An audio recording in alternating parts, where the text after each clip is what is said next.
So fuck it now, I'm all in. Hate motherfuckers wanna keep me down, and what goes around, it comes around. If heaven don't want me, then I'm hellbound. And inside my man, it's Southside land. Set fire to the past, walk through these ashes. Fighting for the best, dip black for the shopping. Come and take a ride with me, motherfucker, hop in. Welcome back at a full clip. All aboard this crazy train. No money, no cars, no champagne. But I'm still alive and I can't complain. But drama free, it's plain to see. Getting used to these growing pains. Success is certain, back to working. Goddamn, I can feel the change. Shady J, what's up? What's up? I'm afraid of heights, but out of spite, you put me up on this pedestal, but I love you, and I can't deny. Drive myself crazy with the reasons why I can't come to terms with the word goodbye, and the reason is there's no reply. Spread some sunlight on my darkest days. Share it out. I gotta grab a drink right quick, guys. I'll be right back. Give me the courage, so I'm not afraid. Spread some sunlight on my darkest days. Spread some sunlight on my darkest days. Show me the beauty when the color fades. Give me the courage, so I'm not afraid. Spread some sunlight on my darkest days. So I sit back and relax, still asking myself the same questions. Ignore the facts, I can't turn back. God, please answer me. I'm sick of guessing. I clench my fist, it's gut wrench. Show me the way to the peace that I'm missing. I'm not religious, but remember this: I live my life with the best of intentions. Don't bullshit me. It's hard to believe, and everything around me is so diseased. So answer this: who the fuck are you, and who the fuck am I supposed to be? Should I listen to God and all His prophets? Listen to the greed that aligns my pocket. Listen to the hypocrites compared to the prophet. Listen to the pain that I've clearly adopted. I can't move on when I'm stuck in the past. Hard to forget with a flag at half-mast. Hard to live when the move so fast, and everything around me is made of glass. And I wanna let you know that I got the message. Stuck in the rut and I'm up for suggestions, but where the fuck is the light in my tunnel? So hand me the balance, I'm starting to stumble. They always say that the strong survive. How do we know too young to die? When happiness is in short supply, they hand you a pill and they tell you to try. But I love you, and I can't deny. Drive myself crazy with the reasons why I can't come to terms with the word goodbye. And the reason is there's no reply. Spread some sunlight on my darkest days.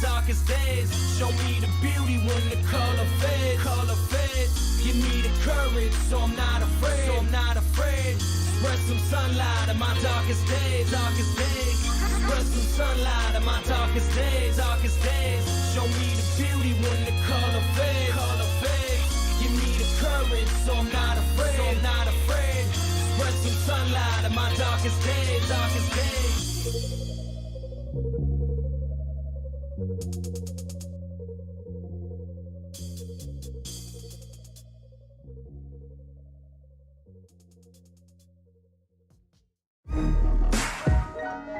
Yeah,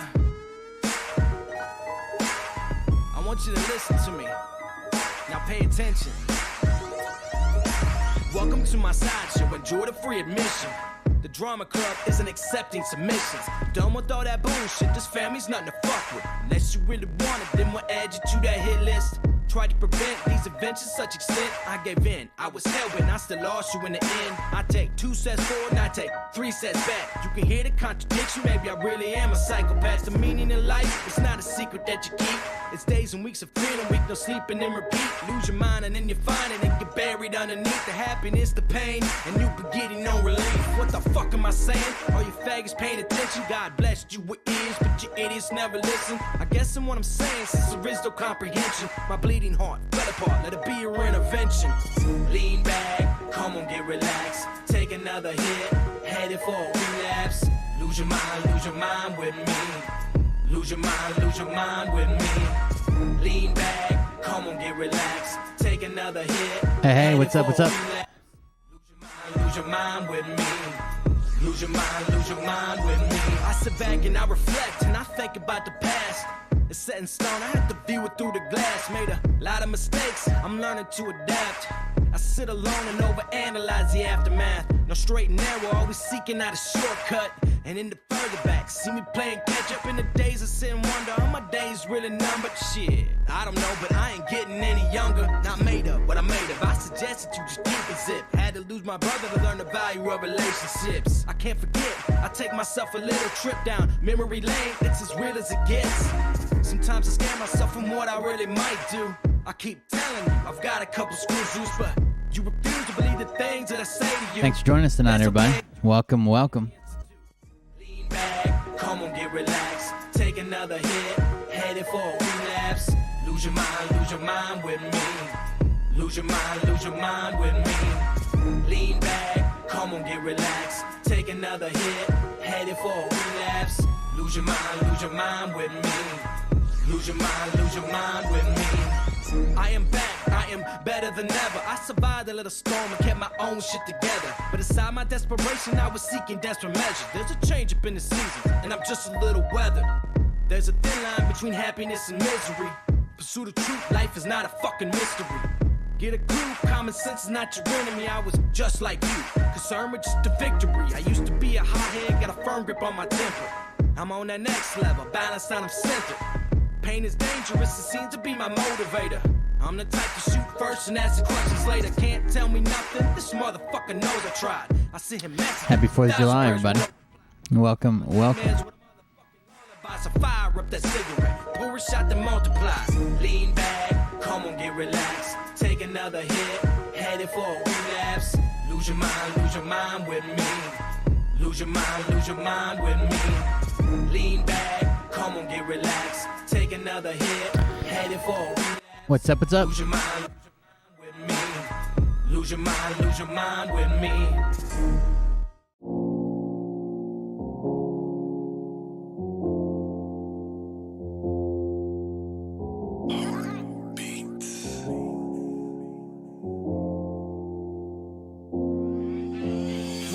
Fist, my hands steady. I'm ready to take this leap of faith in my palms sweaty. I'm so afraid in a state. How could he steal over $1 million from his own tour? Went to listen to that. If God forgives, I'm ready to live this life full of unpromised days. So fuck it now. I'm all in. I got you, Peter. I was just thinking about, man, should I start with an ice cream or not? I think I'll wait for a little bit. My man, it's outside land. Set fire to the past, walk through these ashes, fighting for the best. Dip black, Fred is chapping. Come and take a ride with me. If you're waiting on Nasara, you're way behind. Too late. It's crazy. No money, no cars, no champagne, but I'm still alive and I can't complain. But trauma free, it's plain to see. Getting used to these growing pains. Success is certain. Back to working. Goddamn, I can feel the change. Side of the coin, I'm paranoid. At the surface, I play it cool and I'm afraid of heights. But out of spite, you put me up on this pedestal. But I love you, and I can't deny. Drive myself crazy with the reasons why I can't come to terms with the word goodbye. And the reason is there's no reply. Spread some sunlight on my darkest days, Show me the beauty when the color fades, Give me the courage, so I'm not afraid, Spread some sunlight on my darkest days, Spread some sunlight on my darkest days, Show me the beauty when the color fades, Give me the courage, so I'm not afraid, Spread some sunlight on my darkest days, So I sit back and relax, still asking myself the same questions, ignore the facts, I can't turn back. God, please answer me, I'm sick of guessing. I clench my fist, it's gut-wrenching. Show me the way to the peace that I'm missing, I'm not religious, but remember this, I live my life with the best of intentions. Don't bullshit me, it's hard to believe, and everything around me is so diseased. So answer this, who the fuck are you, and who the fuck am I supposed to be? Should I listen to God and all his prophets? Listen to the greed that aligns my pocket, listen to the hypocrites compared to the prophet. Alright, here we go, guys. Welcome. Can you sign my dog? He's black. Yeah, we get us a silver Sharpie. I'll sign your dog.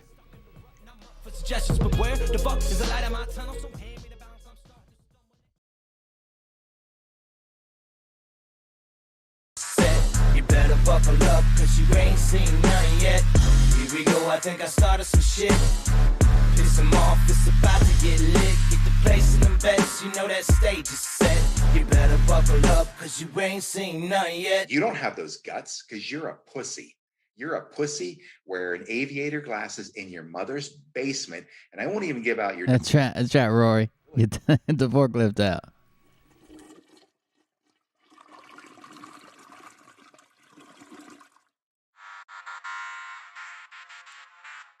But I didn't say it's not here. I said it already happened. See this particular show? Apparently, if you didn't get money, you were a Satanist. I got all mine. This planet by name and tell them exactly who they are and tell them the rest of the world who they are. You don't have the forking balls. You don't have the balls. Okay, Scott. Here we go, I think I started some shit. Piss them off, it's about to get lit. Get the place in them bets, you know that stage is set. You better buckle up, cause you ain't seen none yet. Here Here we go, I think I started some shit. Scott McKay isn't doing shit but talking about Scott McKay and lining them pockets. You know that stage is set. You better buckle up, cause you ain't seen none yet. And they say that I'm a lunatic. Well, listen, bitch, I came equipped with a quick. Oh, and he's got a plan to put Navy SEALs on every school board. That should work. Praise the Lord, head to the extreme. All these false fucking prophets who profit off of gossip.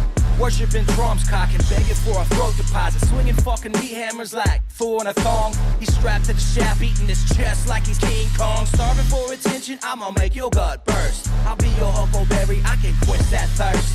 Baby eating lizard people, alien sex. What's next? Trump in a dress, fucking Flynn on his desk. A retard in a vest, climbing up 5G towers. Cause you told him if he did, he'd get fucking That's right. powers. Here we go, I think I started some shit. Piss them off, it's about to get lit. Get the place in the bets, you know that state. Bringing people together. I'm about to bring Doug Kuzma to the base of this penis. I think I started some shit. Get lit, get the place in the bets, you know that stage is set. You better buckle up, cause you ain't seen none yet. I used to find clues too when I was high on shrooms. I found myself a tunnel that led to Jason Q's. What's up, Jeff? Found some of his meat rockets. I strapped. Here we go, guys. I found myself in orbit strapped to an F-16. Yeah, Doug K's second chin. You'll be there. Don't worry. And saluted the troops. He tapped me on the shoulder and said, "This is gonna be it." Whoa, wait. Stop. What? I'll get my files. Wait, what are you doing? Stop. Hold on. Fucking stop. Dude, come on. Seriously. What's up? I am Will Bard, and this is the Cold Beer Confessional. Thank you for joining us. I appreciate you coming out tonight. I know it's 4th of July. I hope you enjoyed your 4th. If you got stuff to do, I understand. I'll just be hiding here the rest of the night. I don't do fireworks. I do earplugs and headphones. So thank you for joining us. I'll be here the rest of the night. If you're just stopping by, we appreciate it. But I know a lot of people's got plans, couldn't make it. It's no big deal. It's 4th of July. Have fun. Celebrate. We got a couple different videos we're going to go over. We've got some of our intel. The intel that we relayed made it into some other people's videos. Maybe a big splash where I hear that Trump is going to base jump off the forehead of George Washington at Mount Rushmore. I can neither confirm nor deny that, but it's going to happen. You gotta be awake to see it. We're going to check out some different videos. Mike come on live. Scott's running around screaming stuff, threatening people with a tomahawk. Different things. We got a couple different ones. But first, we're going to start with Tom numbers. So if you haven't got your calculator out yet, make sure you get it out. And let's go ahead and check this out. Make sure you share the video and like it. Subscribe to the channels. Like the Facebook page. I'd appreciate it. Hey, Bryce. Hey, Elizabeth. Hello. How are you? Happy 4th of July. So just really quickly, we just wanted to wish everyone this side of the pond and over in the States and wherever you are, happy 4th of July. There's some great numbers on it, but I thought we'd just quickly do a little mini clip wishing everyone happy 4th. So they're actually fake. President Trump, which was awesome. So thank you. I made them in Snapchat Studio. Atlanta, where people can find you. We'll put your link, but where can they find you on TikTok and etc.? It's just Liz Olive with 2 E's on TikTok. That's my username. So usually if you search the hashtag of Dr. Charlie Ward, you can find it also. Okay, so it's Liz. Liz Olive. I don't. If I appeared under a search for hashtag Dr. Charlie Ward, I don't think I would tell anybody. Olive. Like the. But with 2 E's. Yeah, with 2 E's. With 2 E's. Okay, that's cool. I'm gonna go out on a limb here. I would rather appear under hashtag sexual predator than I would hashtag Dr. Charlie Ward. At least I can make an excuse for sexual predator. Nice one. Yeah, well, we were going to have Julie DeFoto with us as well because she's actually out at Mount Rushmore this evening. Well, today, but she's getting a really bad internet. This and that got boots on the ground. We'll shout out to Julie, and hopefully we can do that another time. She's out there with Robert David Steele, and I think there's a few others as well that she's connected up with. So it just seems like it's really bad reception. But some of the numbers I wanted to just mention briefly. So if you do, so for the fourth equals 88, which is Trump. July is 68. What's that? It's Elizabeth. And Elizabeth, of course. Yes, we've got two. Thanks, Bryce. I forgot that. So we've got Elizabeth, and we've got Bryce Elizabeth, and Elizabeth is 88, which is Trump. Yeah. So, You are so full of shit, and all your intel is false. Exactly. Everybody's is. Welcome to the show, brother. yeah, so we've got that, and July is 68, which is stock. It's also market. There's already a page for that. Trump spoke about used to be in a timeline, and it's also Barron. So Barron, B-A-R-R-O-N. You got the other way of spelling Barron Trump in the Ingersoll Lockwood time travel books, but that's B-A-R-O-N, which is 50, which is Donald, which is America, which is Paul and I, think for personal reasons on the numbers with me and Orbs. But so Barron is 68. Add them together, comes to 156. And you might not know this, but we've got the European football tournament here in the UK, well, in Europe right now, but a lot of it's been played in the UK. And our soccer player, the lead. Man, it's hard to relate anything to that gematria and stuff that they use. We've done a bunch of experiments with it. Like I did my own name, and like I can be friend and a foe, and I can be like investment. Plus, I can be liability. Like once you add up the numbers, man, there's so many things it relates to, especially when they start doing. There's like inverse, there's reduction, there's full reduction, there's reverse reduction. There's like 5 different ways that you can calculate it. I mean, you can get so many different words that relate to other words just through that. Goal scorer Harry Edward Kane comes to 156, which comes to July 4th. 156, which comes to Barron Trump. Anyway, his name's always been plastered on the front and the back of the newspapers here in England right now. So and we just got through to the semi, so I wanted to say that. So but there's amazing numbers with it all. And the other thing as well, do you remember this one, Bryce, we did last week when General Flynn spoke about July 3rd? Mm-hmm.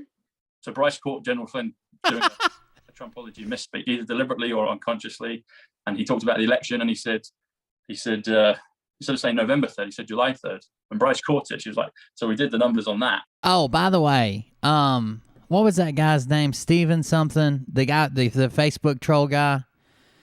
I typically don't call out anybody's service. But he came in and misspelled Marine Corps twice, and it was talking about how much time he spent in. And I went to his Facebook page, and this is not like for sure definite. There's like no pictures of him in service. There's nobody talking to him on Veterans Day or wishing him a happy Veterans Day. His work history shows up for the last 16 years, and he said he spent 12 years in. So, 18 years, I'm sorry. The last 18 years, he's got work history filled out. He's never mentioned being a veteran. He's never done anything on the Marine Corps birthday, which the Marine Corps birthday is big to Marines. Is it Steve? Is that his name? So I typically don't say anything about anybody. If they claim it, I just let it go unless I can prove it, which I usually can't. But I would like him to provide proof if he's going to come back and chat with us, because there's a bunch of stuff that doesn't add up there. It's very rare you don't see a Marine that posts on the Marine Corps birthday or Veterans Day or something. Not to mention the fact he misspelled Marines twice. I think if he's going to come back, we're going to get some receipts or something. And that comes to July 3rd. Let me think. That comes to I think it comes to Ace of Spades 127. But then if you do 3rd of July. Let me get this right. If you do 3rd, yeah. So if you do 3rd, he doesn't look like he's over probably 40, 45, and he's got 18 years of work history. Then after that, he goes right into school and part-time jobs. It doesn't even seem like there's enough for him to have 12 years of service. I could be wrong, and maybe he'll prove me wrong. I hope he does. He's been in here like 5 times, and that's the first time he's ever claimed to be in the military to dispute one of my points. That's not a good idea to if someone's thinking about faking that to try to give themselves some validity. That's probably not a good idea. Of July, yeah. So 3rd of July comes to 148, which comes to Donald J. Trump. And if you do, so the 3rd of July, so you got his name on the 3rd of July, you got his name on the 4th of July, with Trump being 4th. And then if you do this one on the 5th, so if you do July 5th, the word 5th comes to 49, which is yes, which is bolt, which is crash, it's year. So if you think. Yeah, I typically don't call anybody out, but then he said that I've never served, and that I wasn't disabled, and I've actually showed receipts on the stream before. So you guys that's been here long enough know that I showed my blacked out discharge paperwork one time, and my verification letter from the VA that I'm getting benefits from disability from the VA. So, and how do I get to that? There we go. So if you do 5th of July, so 5th is 49, of is 21, July is 68, takes you to 138, which is Donald Trump. This guy's like Jason Q without drugs. So you've got 3rd of July, you've got 148, so Donald J. Trump. Marins. 4th of July. He's part of the Mars Marins force. But also, guess what day of the year it is? It's the 185th day of the year today. About to say And that, 100, 185 comes to Donald John Trump. And then you got the 5th. You know what's the craziest about my pictures in uniform? I've obviously gotten fat since I left the military, but even my nose gained weight. Like my nose was really pointy when I was in the service, and now it's not. It's kind of bulbous. My nose put on a little weight. This is where they have the person come in that's apparently on the ground. It takes her a few times to connect, but she's a Mount Rushmore. She's a field reporter, and they released some information about AOC being a white hat, which I think was some information that we spread around. Of July, which comes to 138, which comes to Donald Trump. So whichever way you want to look at it, people, President Trump is all over the He's 3rd, all the over. 4th, and the 5th. Yeah, we're in this deal. That's right, Pepe. Happy 4th of July to you, sir. Happy Julie birthday from a couple weeks ago, and happy 4th of July to you now. So, It looks like Yes. Julie might be trying to get in. Y'all see her popping up here? Yeah. oh, awesome. Can you Let's see get her? her in. I don't know. That'd if be great. she if we can see My clone stays pretty busy appearing in court for me. could see her. Rushmore. I get sued a lot. Her microphone Yeah. is not on, nor is her camera. So, well, while we wait for her to come on screen, we were teasing Tom before I hit record because he was introducing the video, and he's the British one. And you know, I'm the British one. our independence is we just lost Julie again. Our independence is independence from the crown. We were teasing him about that, but I do think that Tom, you probably were here with the Patriots during the American Revolution. I think so. I 70s. think so. I think a lot of it. I've found it weird. Not Tom so much. Tom doesn't claim to be like Tom doesn't claim to like be an inside source, but I do find it weird that like Charlie Ward, Simon Parks, some of the British people are claiming that they've got this inside source, this inside track. They're speaking to generals. We all know Charlie Ward claimed a couple times to be talking to Q, and then when he was called out on it, he's like, I mean the QFS, the QFS. I just didn't say FS. It's just the Q from QFS. That's who I was talking to. Either we're here or carry that DNA memory. And I, for one, wanted to tell everybody out there, regardless of whether you're an American or not, the American country is a conglomerate of everyone all over the world. And our Constitution grants everyone certain freedoms given to us by the Creator. And I, for one, am super grateful to my ancestors who fought in the American Revolution, who went up against certain death because they were fighting against the strongest empire in the world, their cousins, the Brits, to give me freedom. And I'm so honored to be. Uh-oh. Popped in and popped out. I saw her and she popped in, popped out. Oh, wow. Seems like we have a contested Jeff B in the chat. We've got the real Jeff B, and then we've got Jeff B. There's also another Jeff B that comes in with a pink avatar, Jeff B. So we'll just I fight to the death, I guess. I don't know how we said that. Cage match. 2 men enter. Well, 3 Jeff B's enter. 1 Jeff B exits. I don't know. We'll figure it out. And right now, She is a tease. You got that right. in She 2000, is a tease, yeah. Julie is a tease. in 2021, I just want to thank all the people across the world who are now on the side of humanity, the digital soldiers, the citizen journalists out there that are putting, oh, there she is, coming back in again, who are putting out line for this second revolution. So thank you, Tom, for all you do, because so we're teasing you about being British. You are truly a patriot.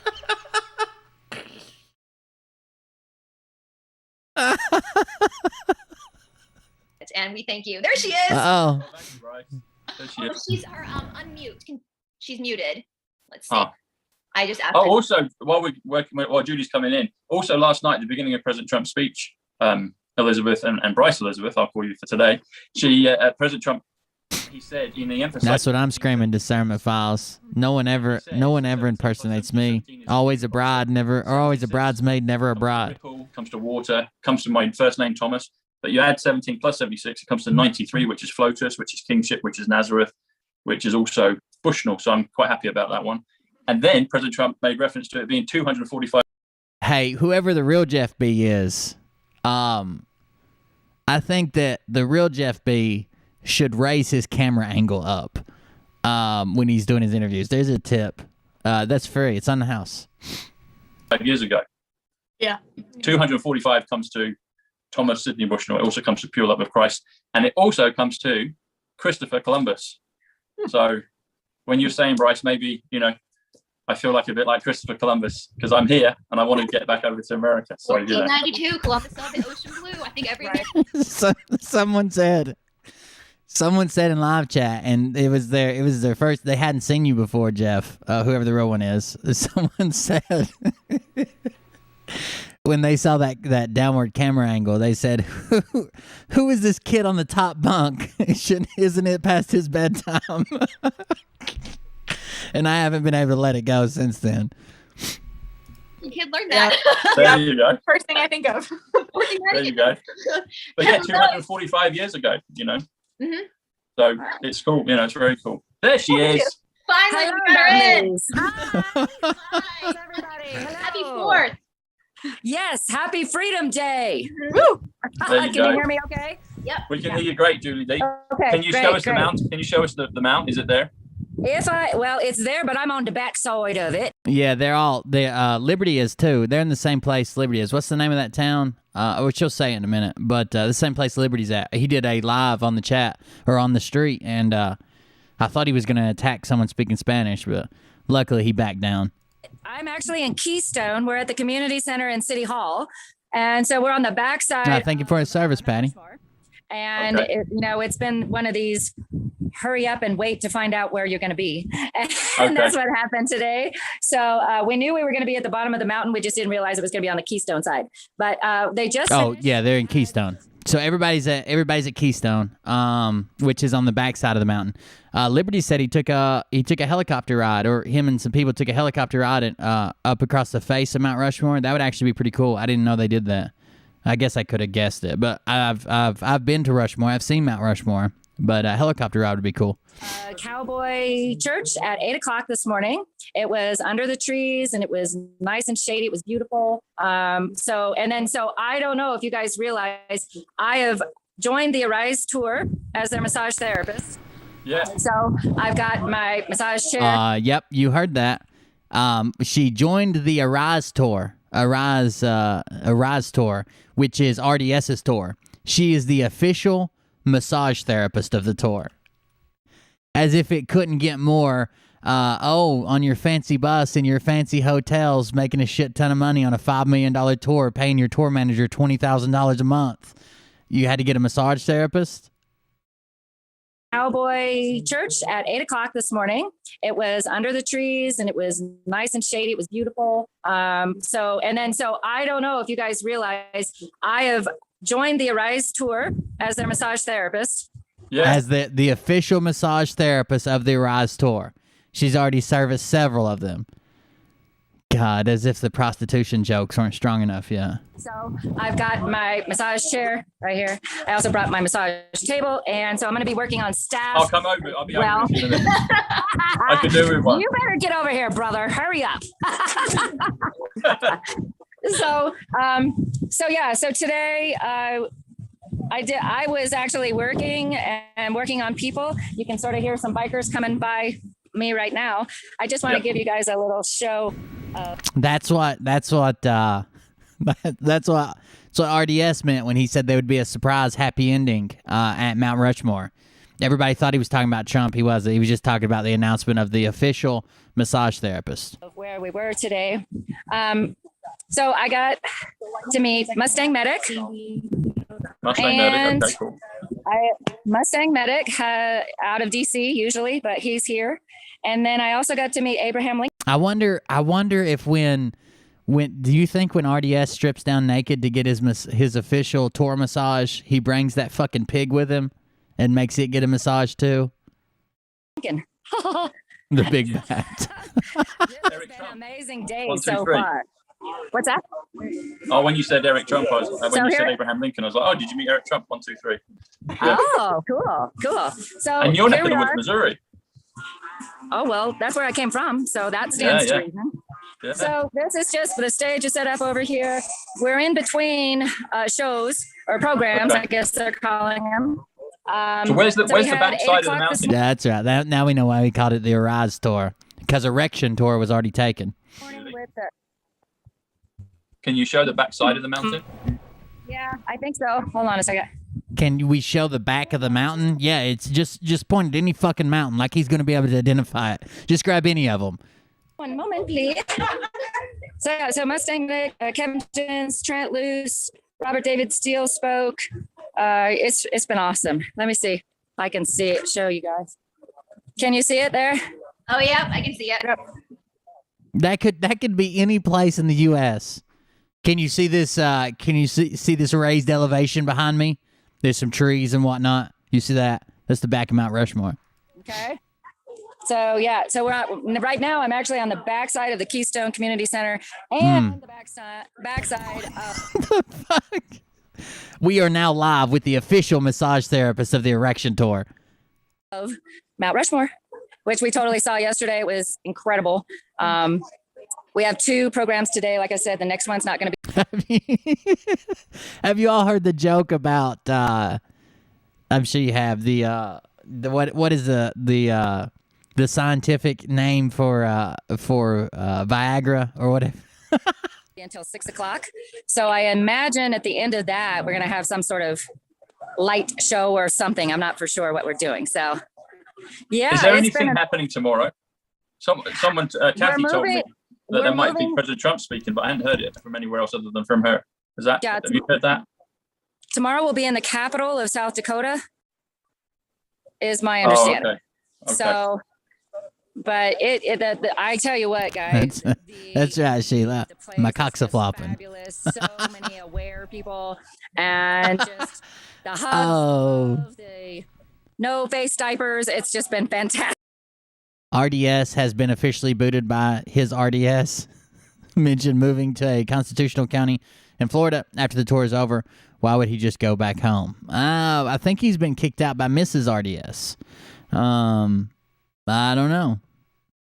Fantastic. So Awesome. I'm really excited. I've already worked on My a couple cock's a of those felon. and looking forward to working on everybody else and helping everybody cope. This is a long, grueling. She's looking forward to working on everybody else. She's looking forward to working on everybody else. She's got hands that could crack a lobster shell. She's good at what she does. tour that they're on here. Looks like I made It's a long, hard tour that they're on here. This is where Doug needs to step in and say, it's a hard job. Literally. Am I right, ladies? You want to see my penis? to be on it for about 6 weeks until my event in Republic, Missouri, which is we're hosting a Sovereign and Free Expo. And we're going to be Wow. talking about sovereignty, what all that looks like, and all that good jazz. So I'm excited. It's a lot of fun. I was a little nervous at first to get out here, but now that I'm here, everybody's just fantastic. Yeah, I've been there before. I was almost positive. I remember you can't see anything from there, as far as Mount Rushmore. And So RDS booked the. He kept saying they were at the base around Mount Rushmore. They're at the base of Mount Rushmore. They're at the base of Mount Rushmore. Well, he fucked up and got the wrong side of Mount Rushmore. just feel the patriotism. You can just feel the love, and everybody's just, we're up to here. We've had enough. If you ask Jason Q, they're on the delta of Mount Rushmore. They're on the 6 month opposite of Mount Rushmore. The Mount Rushmore back door is what they call it. The Mount Rushmore black. That sounds like one of those sex moves that they have in the Dirty Dictionary or whatever it is, Urban Dictionary. The Dirty Sanchez, the backdoor Mount Rushmore. Oh. Alabama Hot Pocket. that he's telling me he knows how to fix the system when it comes to the juries, that it all goes back to the juries. So I'm getting a lot Good of deal, Mark. I reported her twice. People have wonderful ideas on how to move forward and continue to be a patriot, continue to be a pioneer, because I really think that that's what we're doing right now is rebuilding all of America. And we all have ideas. So I have a friend that she went around while The Rusty Sprinkler.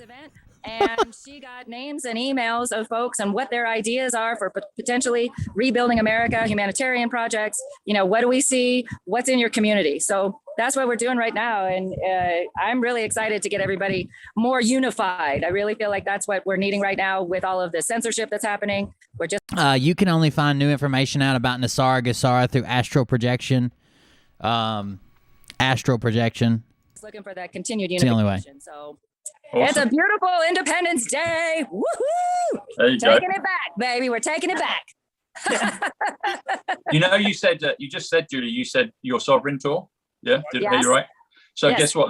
The word sovereign comes to 144, so 114. The sovereign citizen movement's a fucking joke. Like, I don't even know if I'd be throwing that word around anymore. Which comes to trump cards. Get lumped together with these crazies. Keystone, where you are right now. Ah, baby. Well, considering my name also means Tesla guardianship, I will totally take that. There you go. Oh yeah, I really feel like, you know, we're all moving into a totally new timeline here, and it's all about choice. It's all about focus. I wonder what Tom does for a living. Ah, that was Like, I'm not YouTube. I'm not asking anybody to dox anybody. I was just curious. Okay. funny. So Somebody reported my Gassara Nasara video as needing subtitles. It needs subtitles. And the reason that they checked the box for is because it was national or international news, and that it was required to have subtitles for those who are hearing impaired. I swear, YouTube sent me a letter about it, or an email, and told me that if it was true, that I needed to go back and put subtitles in. And I told them, no, it's not true. yeah, this area is gorgeous, beautiful, and I hope everybody gets the opportunity to check it out. It really feels like you're going back to your old Patriot roots when you're here and experiencing this. It's amazing. The people here are just fabulous, just absolutely fabulous. I'm so thrilled and so honored to be a part of this movement. So thank you guys for bringing me on today. I really appreciate it. Thanks for coming Great on. to have you. Boots on the ground. Absolutely. Yeah, boots on the ground. So I wanted to share something a little bit with you guys about those boots on the ground. So I was in Wichita, Kansas last weekend for a Dell Big Tree event, The Big Idea. Uh-huh. And the hotel that my brother and I Listen to this. Listen to this. Listen how stupid this is, okay? stayed at, I met a woman who is in Secret Service, and she was there in Wichita, She met a woman who works in the Secret Service. Kansas. She shares with me, you guys are going to love this. She shares with me that she was leaving last Sunday, and she's going to be back in that Kansas area in about 2 to 3 weeks, she said. So what her job is she goes ahead of the dignitaries and make sure that everything's safe and clear and no bombs and all this fun stuff, right? So she says she's going back to that same area in 2 to 3 weeks. I said, well, so are you checking for things for Mr. T? And she started. So, okay, she met a female Secret Service agent who is part of the advance party, which they do. They do send out an advance party, typically. And she asked her, are you working for Trump or are you working for Biden? She says she's going back to that same area in 2 to 3 weeks. I said, well, so are you checking for things for Mr. T? And she starts laughing hysterically and says, ha, it's definitely not for Mr. B. Oh, so the Secret Service agent announced who they were and said, hey, everybody, I work for the Secret Service. If you have any questions, I'll be here till 9. And she said, okay, are you working for Trump? Or are you working for Biden? And she laughed hysterically and said, I'm not working for Biden. I'll tell you that much. And since then, she's been fired with no severance package because she's a moron or doesn't exist. One of the two. So, There you go. Oh, did we lose her? Idiots. We lost her right at that. Oh, no. At least we got the good news. The worst possible thing they could do is tell people that they're part of the advance party. We already checked it out. We'll be back with the president in 2 to 3 weeks. We already checked it out. So if anybody wants to move in and plot against the president between now and then, it's go time. Have at it.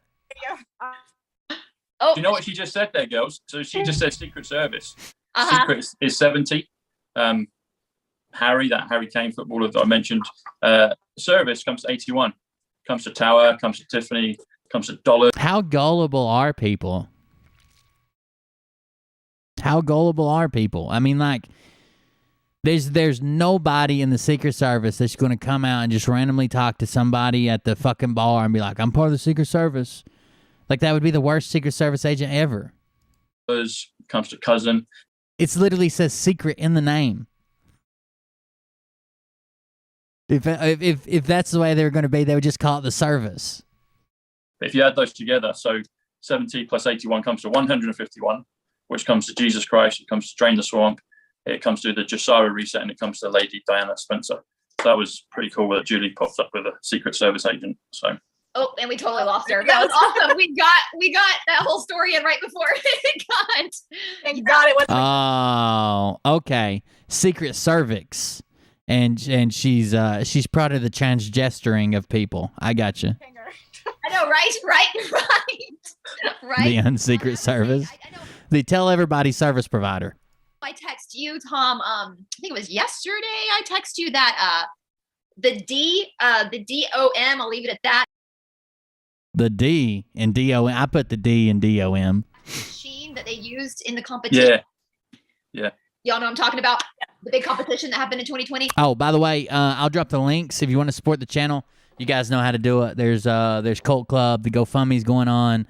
If you're coming from Facebook, there's the buymeacoffee.com. We got the wish list up for supplies for the channel. You guys have been very supportive of the wish list. Thank you for that. And we get some merch. Actually, the new flight controller coming for the drone.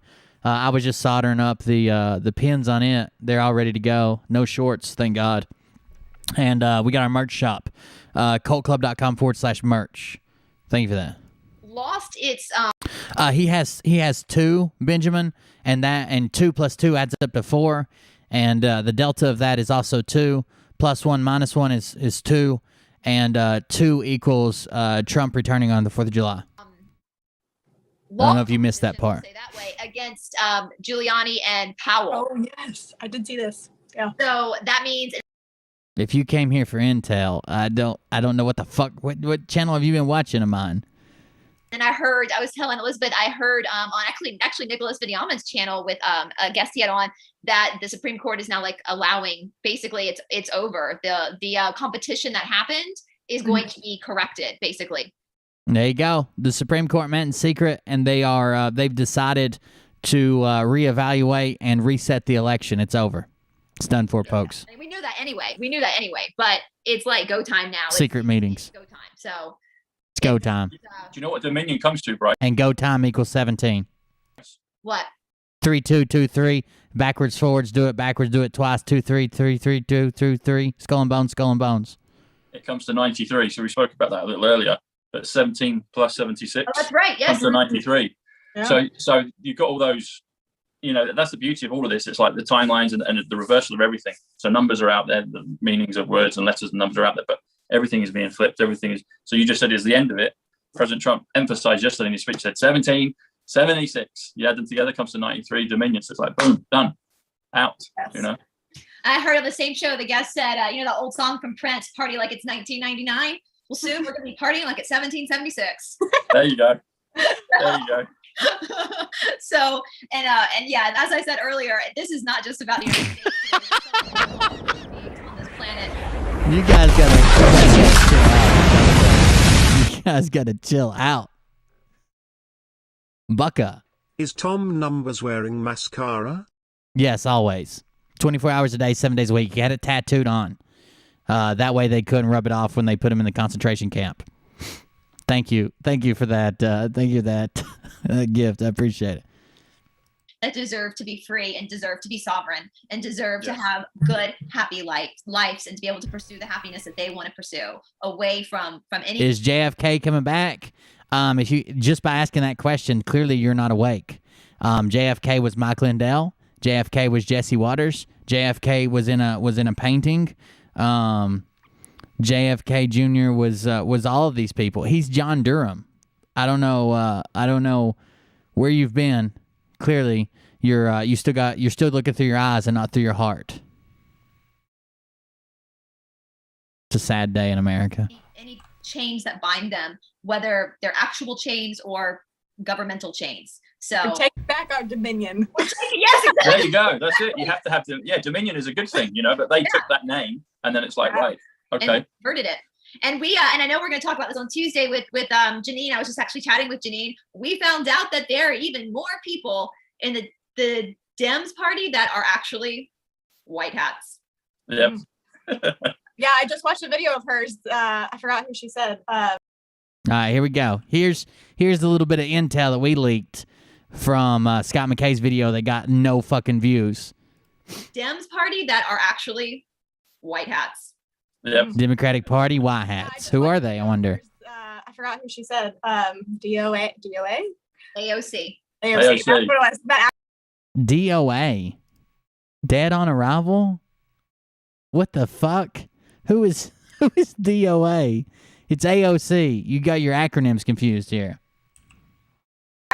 Yeah, I just watched a video of hers. I forgot who she said. DOA? AOC. AOC. That's what it was. That acronym. I mean, like when she said that, I was like, what?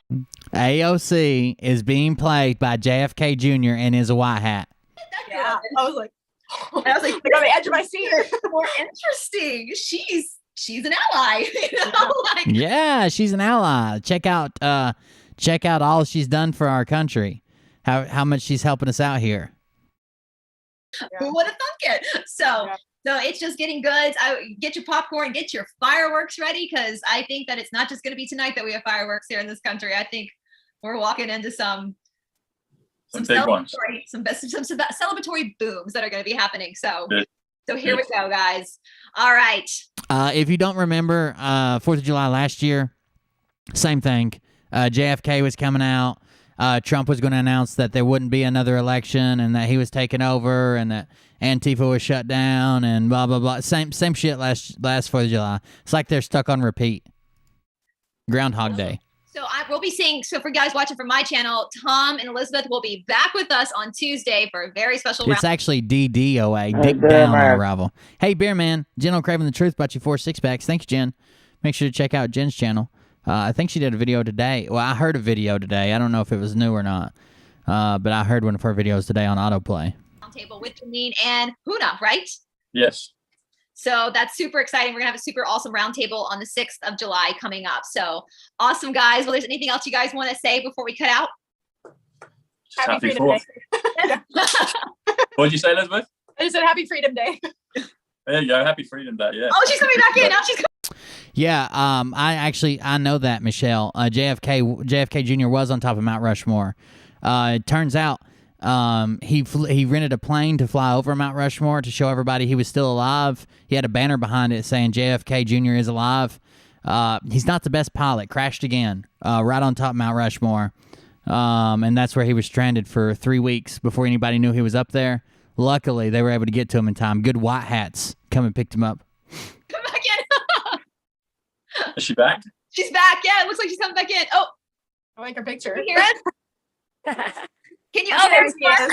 Uh-oh, she's back. Okay. It's a little spotty here. It's a little spotty. Okay, so where was I? What part did I leave out? What did you miss? Well, we got to that she wasn't there for Mr. B, and then you cut out. We got the crux of the story. We got the good news. But Okay, good. Right. So she. Yeah, this is the lefty channel. The host is so left, he voted for Trump 4 times. So left. Piece of shit. Be back in Kansas in 2 to 3 weeks. But I also understand that they have different teams. Some go before, some go after, and sometimes they double up. So that could some teams go before, some teams go after, sometimes they double up. I've never been in the Secret Service. I have a buddy that I served with that his dad, when we went into the service, worked really close to the White House. And I didn't know that she's claiming that they have teams that go in before, which is true. And then they have a team that comes in with the president, of course, and then they have a team that comes back after. I didn't even know that. I still don't know if that's true just because she said it. be interesting information to know too. So I do know that where we were and which. I don't know what they would be doing after. Like I don't know. This is where McConnell Air Force Base is located. So After action review, AAR. The tour was going through there for Mr. T. Maybe it is on schedule, but if not, there's a little nugget for you. There's a little nugget. Yep. Very good news. Very, very good news. So, This is a channel dedicated to not lying to people. Why are we lying to people?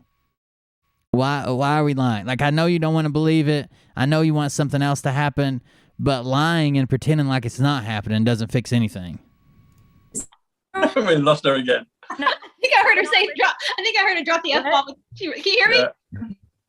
no, I didn't. Not yet. Oh, not yet. I thought I heard a slow motion. Oh. Oh, Facebook jail's killing me.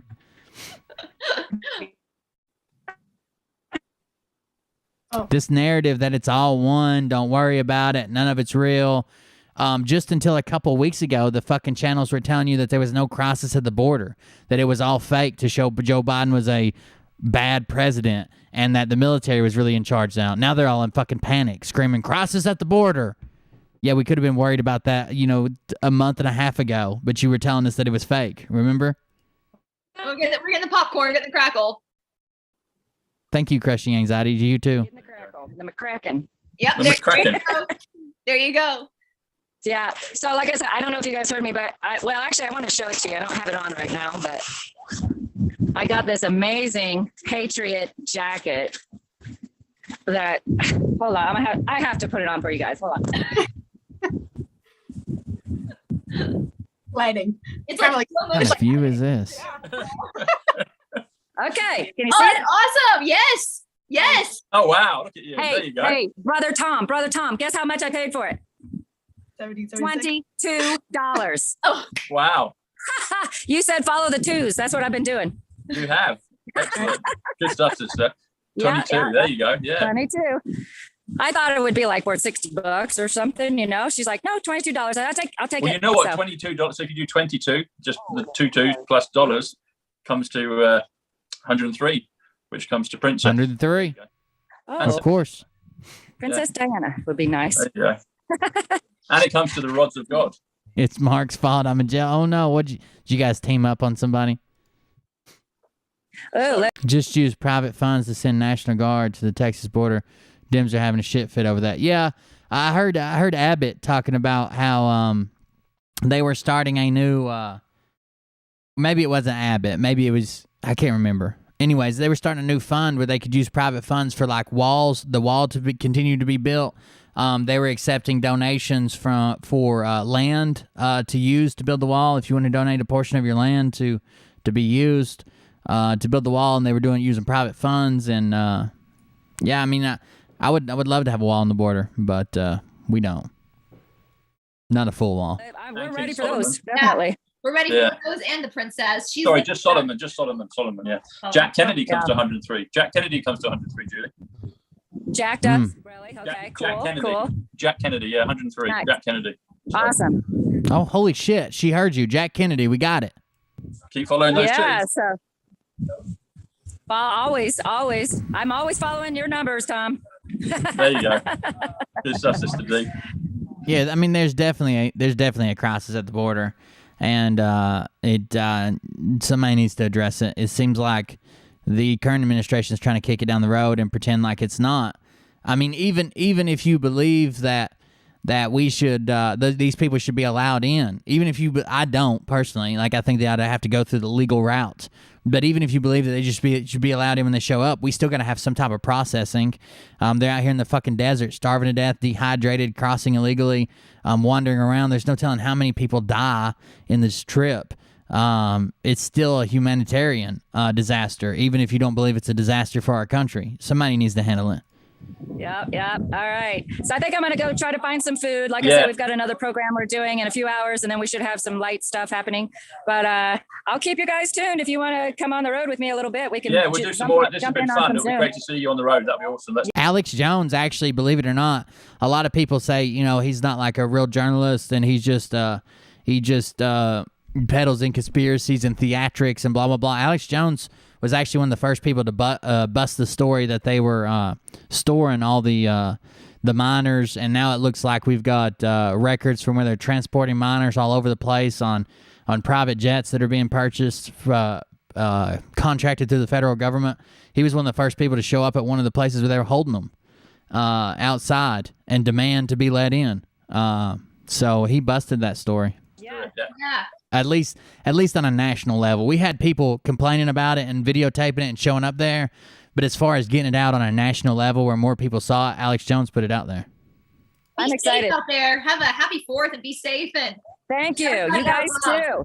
give everyone I'm a looking love. forward to Apparently, from what I've heard, they're planning on shining a light show on the face of Mount Rushmore. Like they got a bunch of lights and lasers set up. I figured it would be, I don't know if you guys have seen it, but in places where they're not allowing fireworks, they're using drones now. And the drones are synchronized with different color lights, and they can make all kinds of cool patterns. Oh, thank you for the super chat. For a massage and some backdoor action at Mount Rushmore. Thank you very much, Wayne. I appreciate it. But it actually, the drones are, okay, they don't have the boom, they don't have the launch, they don't have the feeling you get in your chest from like explosions. But they can make a lot better patterns. They can make a lot more in-depth, more contrast to a picture. They can put somebody's face in the sky now. Like they're pretty fucking crazy. As long as you're at the right angle, which they usually do it 4-sided. So like you can see it from like 4 different sides, like a cube in the sky. Yeah, they're pretty cool shows. Yeah. Looking forward to seeing you guys all in person at some point real soon, especially you, brother. Get over here. I'm coming. All right, good. All right. Thank you guys All so right, much for letting me take jump care, on. Julie. I'll see you God bless on you. again. Love you. Bye. Bye, guys. Bye. Thank you. Bye. Bye-bye. I know, Tom, we got to get you over here. I know you've looked at coming into Florida and stuff, and we're trying to figure out a way to get you over here to America. I know I'm going to have to because it's going to get hotter and hotter. And I think there's going to be some good stuff happening Tom's going to have to get to America. It's getting hotter and hotter. here, but I don't know. Getting hot in here. Part of me feels like I should be there. So take off all Tom's Just clothes. start swimming. Just get in the ocean. Just There you start go. I'll get my canoe out. Yeah, I know, We can right? take a boat with my sister. She's over there too. Oh, Is she? we'll pick her up. Bring her. Yeah. There we go. We get the speedboat out. There you go. Jet ski, and just ride the waves into Florida. Right. Maybe we can put a call out to the That's right. Transatlantic trip on a jet ski. That makes sense. the team, Mr. T's team, and they can come pick you up. One of their Yeah, that's special- Yeah. Well, they know where we are. They know that. So you know. Yeah, it'll be an awesome day. And I Tamara told me that there's definitely going to be, who's again, but like Janine, she has talents of divination, and there's going to be wings of angels over Florida. Florida is going to be a very special place. It's going to be very heavily protected, and that's where we know a lot of important people are based out of. So get your, my boyfriend's family lives down there. We're down there all the time, and it's basically like they're living their life down there. So in happiness and in sunshine. So we all the patriots over here. Oh, Bryce, you just triggered before we go. You just triggered something. So, my buddy Ben Greer, who was on the birthday messages to President Trump as well, he sent something out to me today. They're very proud of this birthday messages to President Trump. Do you think Trump's sitting around watching YouTube for birthday messages from Tom Numbers? About the I would actually file a restraining order the moment I saw it pop up. Nuremberg trials. Mhm. Apparently, the Nuremberg trials have started. That was 3 thrusts. 3 is the number of the Trinity. I see what you're saying. and It could seems get like intense. coast time, so I'd assume maybe somewhere out west, maybe California or something. I'm not exactly sure, but it Interesting. seems to be, but the numbers on that comes to 182. Now 182 is really significant because it's June 14th, which is President Trump's birthday. They did say Trump would be president by now about 10 fucking times. It's also August 15th, which is the date that Steve Bannon has been putting out that President Trump could be back. Yeah. And it's also the inauguration comes to 182. Also, Cristiano Ronaldo, the footballer, the soccer player, he did a famous thing with the Coca-Cola bottles. He moved them. He moved 2 bottles. So Coca-Cola comes to 53, which comes to cyber. He moved 2 Coke bottles and grabbed a water bottle. He moved 2 of them, took you to 106. Then if you add 76, which is water, because he then got a bottle of water or a glass of water. But if you do 50, so Coca-Cola plus water. So the frogs started spreading that pretty heavy. It's been around before them. They didn't invent it, but they started spreading pretty heavily that Pastor Bob Joyce was Elvis. And then someone pointed out that there was like a 20-year age difference. And then Doug said, well, we don't know, guys. Maybe they held him in a med bed for that long. Like, apparently you don't age in a med bed either. It comes to 182 as well. And that comes from him. And the interesting thing is he played that game for Portugal. You figured it out, Brian. In Hungary. And the capital of Hungary is Budapest, and Budapest comes to 88, which is Trump, which is Elizabeth and Elizabeth. And 4. And interestingly enough, Hungary Budapest 94, which is John. And you add those together and they come to 182. So I've been seeing 182 on the board for the last few weeks. But when my buddy Ben said the Nuremberg trials, I did the numbers on that, and that comes to 182 as well. And I was like, oh wow, that's another one. Wow. So it's amazing, because that's the great thing with all this, is you keep moving through the timelines and the numbers and you see things, and then all of a sudden something pops up and you're like, oh wow, you discover something new every day, like multiple things. So that was one that came up today. So 182 is all of those numbers, but it's also the Nuremberg trials. So let's see what happens, 88's also HH for Hell Hitler. Not to sound like our buddy The Chuck. ADL told me that. It's an incredible time to be alive, isn't it? It is. What a great time to be alive, eh? That's his line. They said that on the sport. I keep going back to the football, the soccer. The presenter, Gary Lineker. Lineker actually comes to 74, which comes to Jesus, comes to Point Messiah. The what? The what? What'd you just say, Tom? What a great time to be alive, eh? That's his line. They said that on the sport. I keep going back to the football, the soccer. The presenter, Gary Lineker. Lineker actually comes to 74, which comes to Jesus, comes to Point Messiah. Gary is 51.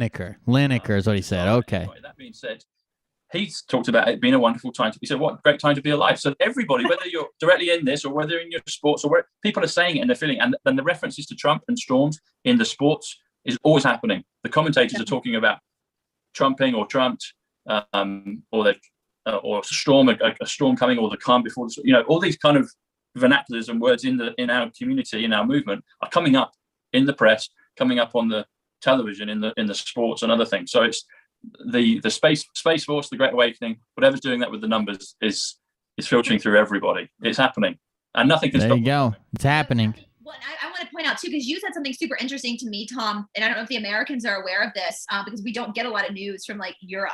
But you said that Hungary is like our Florida, where their prime minister is kind of like DeSantis.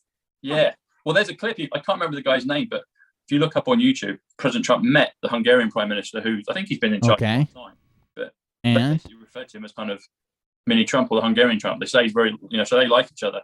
But also mini Trump. Florida, you saw the stadium, and there's no restrictions. There's no restrictions, so it felt like Florida. And also, Magyar is a word associated with Hungary. I think it's Hungarian people. Magyar comes to 65, which is Florida. Excuse me, Florida comes to 65, and when I heard Magyar, it made me think of MAGA. It doesn't sound too dissimilar, and I was like, oh wow, it's there. And then Budapest is 88, it's Trump. Hungary is 94, which is John. Hungarian is 93, which is Bushnell, which is 17 plus 76. There's a lot of things there, Yeah. And then I looked at other countries as well. Like, so you've got Russia, so you've got Moscow comes to 88 as well, and Vladimir, as in Vladimir Putin. Vladimir comes to 88 as well, which is Trump, and we know he's working closely with President Trump. So you've got all of this all around. And if you're out in California, the state of California comes to 88, which is Trump. And so there's all, just as you look at state of California, Trump runs it as well. Well, another interesting thing about California is California has now banned Californians for traveling to a certain number of states. I'll let you guess what the number of states are. 17. There's 17 states. You can't travel. So how are they going to stop that? People jumping the border of California? I bet Florida's one they don't want you to go to from California. It is one. But there's for people who've never been. Get out of your mom's basement and do your research. Okay. You got me sitting right here in my mom's basement. Into the United States are there's no border patrol at the states. Like you just drive through it. Like there's just a sign that says state. Vlad the Inhaler. It's not like a different country. It's all one country. So yeah. What state are you in, Elizabeth? Where are you? Tennessee. Oh God. Well, there you go. Right above me. Yeah. What I was gonna say is it's kind of interesting. The whole I feel like even Trump, it's like Trump is a trumpet kind of thing. That's what I think of when I hear that word. And it's really interesting because even me, how I even started, putting myself out there with videos and whatnot was because a troll on my TikTok called me. They said, "Oh, you're a trumpet. I'm out of here." And I go, something just triggered in me. I was like, yeah, I am. Yeah. Then I just got really encouraged to it's something just was yeah, you are. There you go. Because that was the word. That was a specific word that triggered me to do this, which is crazy. Well, trumpet comes to 113, which also comes to universe.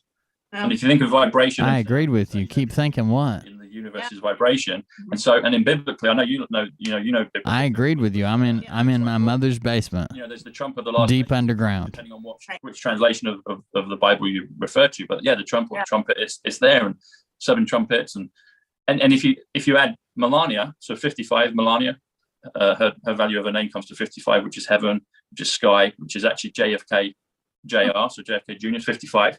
And then if you do Ivanka, who I've met, thankfully, 58 Ivanka, which is star, which is XRP, which is Nasara, add those together, comes to 113, which is trumpet, which is universe. And if you do the trumpet, comes to 146, which comes to New Jerusalem. It also comes to Ivanka Trump. It comes to also President Trump's birthday. So he's born 14/6, so June, which is the 6th month. 14. So you've got his, and he's also born in 1946. So you've got 146 again there with the 9. So it's incredible. Yeah. And so you heard the sound of the trumpet. Someone told you, and then you're like, okay, I'm going to do something about this. Yeah. Elizabeth activated with the eyes. You're activated. I am broadcasting from the deep underground mom's basement. All right. You were like, challenge accepted. Yeah.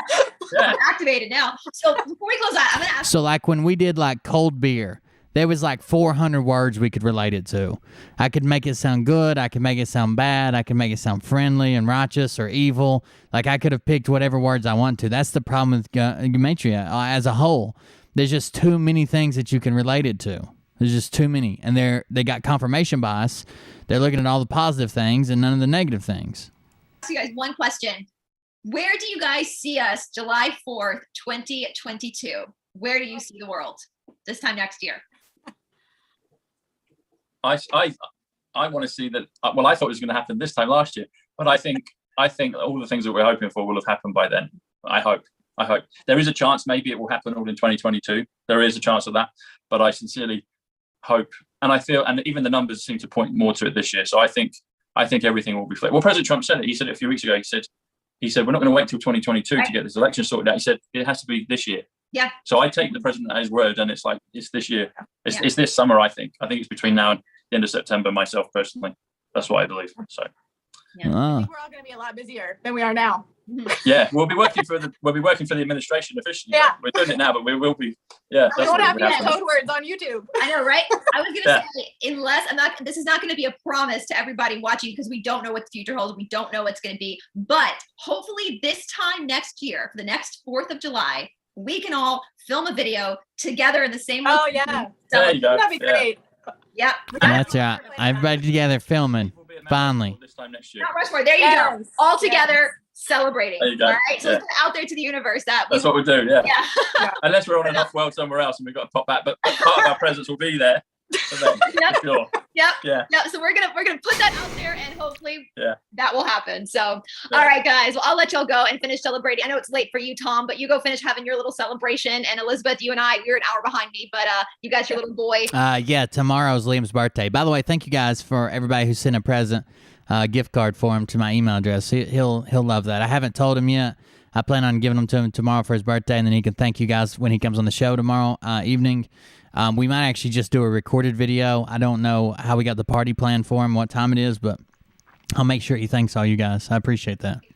Be safe tonight, everybody. We know we've got a lot of fireworks shows that are going to be going on, especially across cities. So I will say, but if y'all don't remember from last year, speaking of California, they told people not to do any celebrations for the 4th of July in California last year because of the flu. All right. Y'all know what I'm talking about. Yeah. And I don't know if y'all remember the video. It made me sob last year, but there was a news helicopter that was filming Los Angeles and the skyline. And after they had told the Californians not to shoot off fireworks, not to celebrate the 4th, the whole skyline was lit up with fireworks. That, my friends, those are patriots. Yeah. Those free men don't ask permission. Yeah, there you go. So take your liberty back. God gave it to you and man cannot take it away from you. So, all right, guys. Well, God bless all of you guys watching. Happy 4th of July, especially to all of our patriot brothers and sisters in other countries. Are you talking about the condo in Florida? I know that says that really, really shitty about not letting them go in and save pets, but I'm sure they're weighing the chance of a collapse on someone. And I know that they'll probably say, people would volunteer, they would put their life on the line to do that, but I mean, I can understand where both sides are coming from. It's horrible, horrible, horrible. I don't think anybody's pet should die like that. But I don't think anybody wants to be responsible for letting somebody go in. You know what I'm saying? That's a hard decision to make. I hate that that's going on. Countries right now, enjoy this day with us because it really is about our freedom and the freedom that God gave us, and we're taking it back. So happy 4th. Thanks, Bryce. Take care. It's awful. Bye-bye. Good to see you. There you go. That was the news. They broke, like I said, they broke one of our stories with AOC being a white hat. They come out and talked about we've met the official masseuse of the tour now, so we're doing good there. I was wondering when they were going to release that info. I actually had an insider tell me that, so yeah, it is what it is. We're not going to cover Frog News today. We're not going to watch Frog News' video. I just want to show you what his video was. It was the stupidest fucking thing I've ever seen. Look at this. But you know the other lie they told us is that it's wrong. It's a video of Doug watching Bologna Fried, watching a rally that's supposed to have Greg Locke in it. Because you're black and I'm white. In the responsibility. Helping to his level. It's a man watching a man watch a man at a rally. Is the lie that once again, ordinary folks. No chat, no comments. Man watching a man watching a man. Rise to our feet. In order on BradBart.com. Go check it out. Look. Why even do this video? Why not just cut Doug off? Like, why is Doug even on there? If you want to do this, just put it up full screen with Bologna Fried on there. No? Suck at basketball, but this boy sucked. Okay? I mean, he's just terrible. Oh, hold on. Brad Barton had a part. We might watch that part, actually. And this redneck. And one night, it's amazing. I'm like, I've been on CNN. All right, this is Brad, our buddy, taking the stage from the Little Talk Show.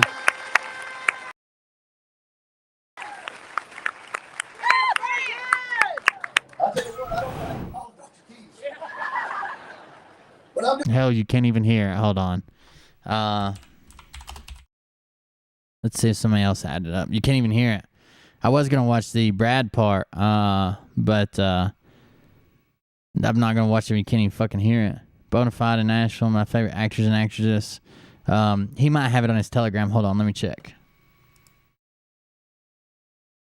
Got to sign into my super secret account that no one knows I have. Yeah, it's probably here. So there was an official video, too. And, of course, we couldn't watch that. We had to watch the Bologna Fried version. Habits are pretty. I want to act as if Right, it's after this guy. And then there's the Greg Locke comes on. Talk to you for a few There it is. Stay with the. We've got a lot. And say church. Ladies and gentlemen, welcome the host of the Little Talk Show, Brad Barton. Love you, brother. Get it, man.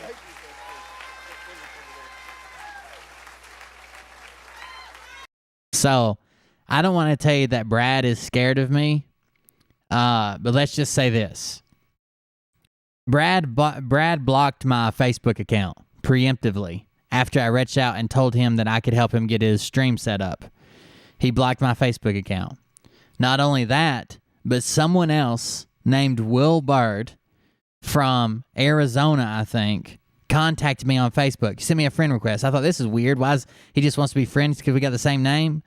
And it was because he got a message for some of Brad's fans, and he went to respond to him, or got tagged in the chat and went to respond to him, and he got blocked too.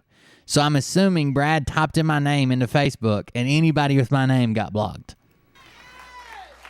I tell you what, I don't know how you follow Dr. Keys.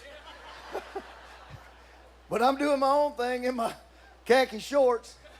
If my mother could see me right now, I could probably cash in on the insurance because she'd be... Yeah, related to Admiral Byrd and Robert Byrd. Good old Uncle Rob. Okay? In church with shorts on. So we're not going to tell her anything about this, and hopefully she's not watching, brother. You know, it's an honor to be here with you I've been a whole week in Missouri. We send our kids to Kennecott Camp every year. It's a big Christian sports camp. You ever heard of it? Big Christian sports camp on Table Rock. It's an extremely expensive camp. It's an extremely expensive camp for millionaires like Brad. Lake in Missouri near Branson, and we send them every year, and we just spend the week up there, Pastor. And of course, I coached in Missouri. If you've never seen this guy, I haven't covered him in a while because he's boring, and he doesn't go live anymore. He does these videos where he just complains about his audience and then watches someone else's video. He's just boring. But he's not funny. He doesn't have an edge. He doesn't have anything. And you can tell in all the followers he's lost. He's very boring. But anyways, he is another. He's also part of another pyramid scheme. For some reason, we have a lot of people that do pyramid schemes and also become grifters. But he's part of Team National, which is a pyramid scheme, and he's big time at Team National. He is literally a millionaire. He and his wife both quit their jobs as school teachers. They went to Team National, and he lives in a $900,000 home. He's a millionaire. And when he first started, he just seemed like a gullible redneck guy. But I think that's part of his like a gullible country person. But I think that's part of his grift. Because he said, I would never take a dime for this. I'm doing this, blah, blah, blah. Then he starts taking donations and says, oh, well, if you guys want to send me a blessing, that's I don't want to stop nobody's blessing. All the way down to he wouldn't buy a fucking $20 Bluetooth speaker. He had to have somebody donate it because his setup was so shitty. He has the same grift everybody else has, except his is even worse. He went from just a guy that had no intel sources, and in 3 weeks he had a guy on the Trump team, a guy on the Biden transition team, and a guy that was feeding him information. All three of these are feeding him information. And the third guy was on the Q team. He had all these people that were feeding him intel. And he does his little show and takes donations and sells merch and shit. And he's literally a fucking millionaire. So in his chat, he helps that just like Doug and Mike do. In his chat, they sign up people for his Team National pyramid scheme.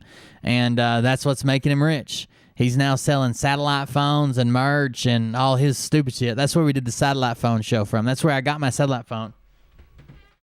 I was thinking about signing on to the team. It's a little bit hefty, but it is a satellite phone with full antenna. It weighs about 43 pounds.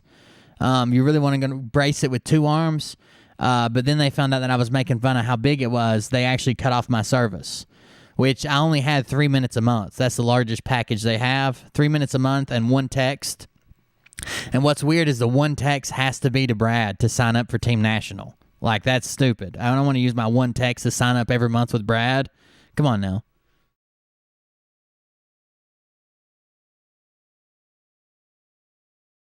It's like lifting weights over here. Anyways. For a long time, high school basketball coach. I coached boys there. And so we've got a lot of friends there. They didn't all hate me. In fact, we spent the night with our, we had two boys. They were both all-staters. One ended up playing professionally in Europe. He was so good. And we stayed at their parents' house the other night. Always spend the night with the people that shot the ball good. Don't stay with the people that were terrible, okay? They won't welcome you, all right?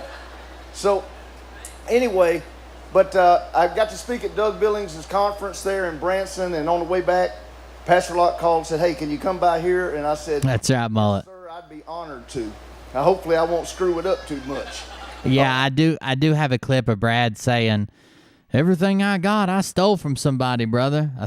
Something like that. But I do have that clip of him. He was talking, I don't know what he was talking about, but he did an interview, and he's like, everything I ever got, I stole from somebody, brother. Brad's whole show, the reason it's so boring is his whole show, he is part of a bunch of Facebook and Telegram groups. And he says, okay, now let me show you this next story. And he'll open up a message group, and he'll play the video in it, and then talk for like 2 seconds, and then play another video. Like, you could just follow the same Telegram groups and not even have to watch his show.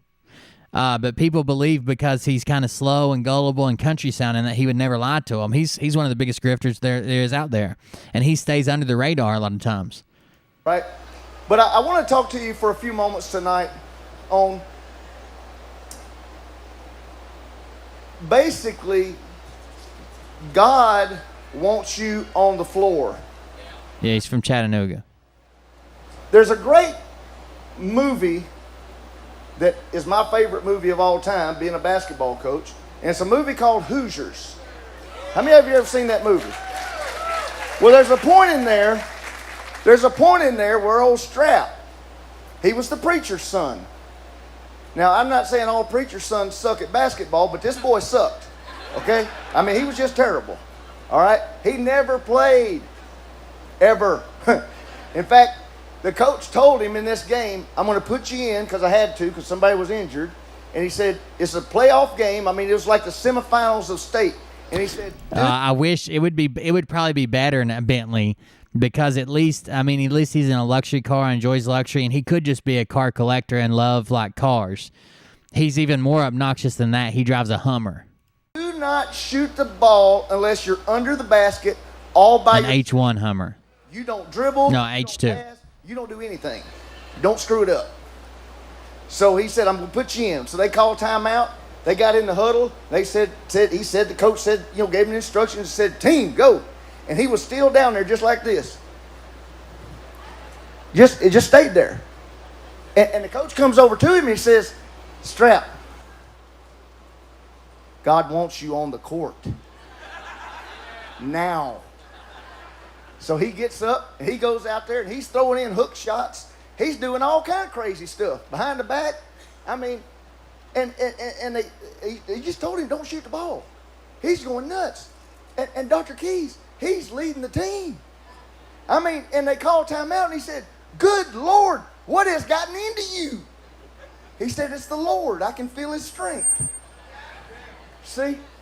Well, I'm telling you folks, tonight, I'm here to tell you that God wants you on the floor right now.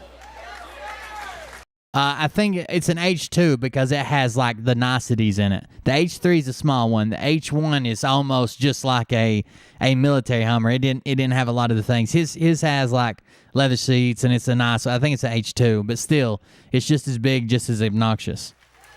You know, I want to talk. Hey Rusky, I meant to send you a message earlier. The spare phone came in. Thank you, man. I appreciate it. Talk to you for a few moments about the butterfly effect. Have you ever heard of it? Oh God. Well, if you have, his quantum physics. Feel it better than the other guy. If you hadn't, you're in for a treat.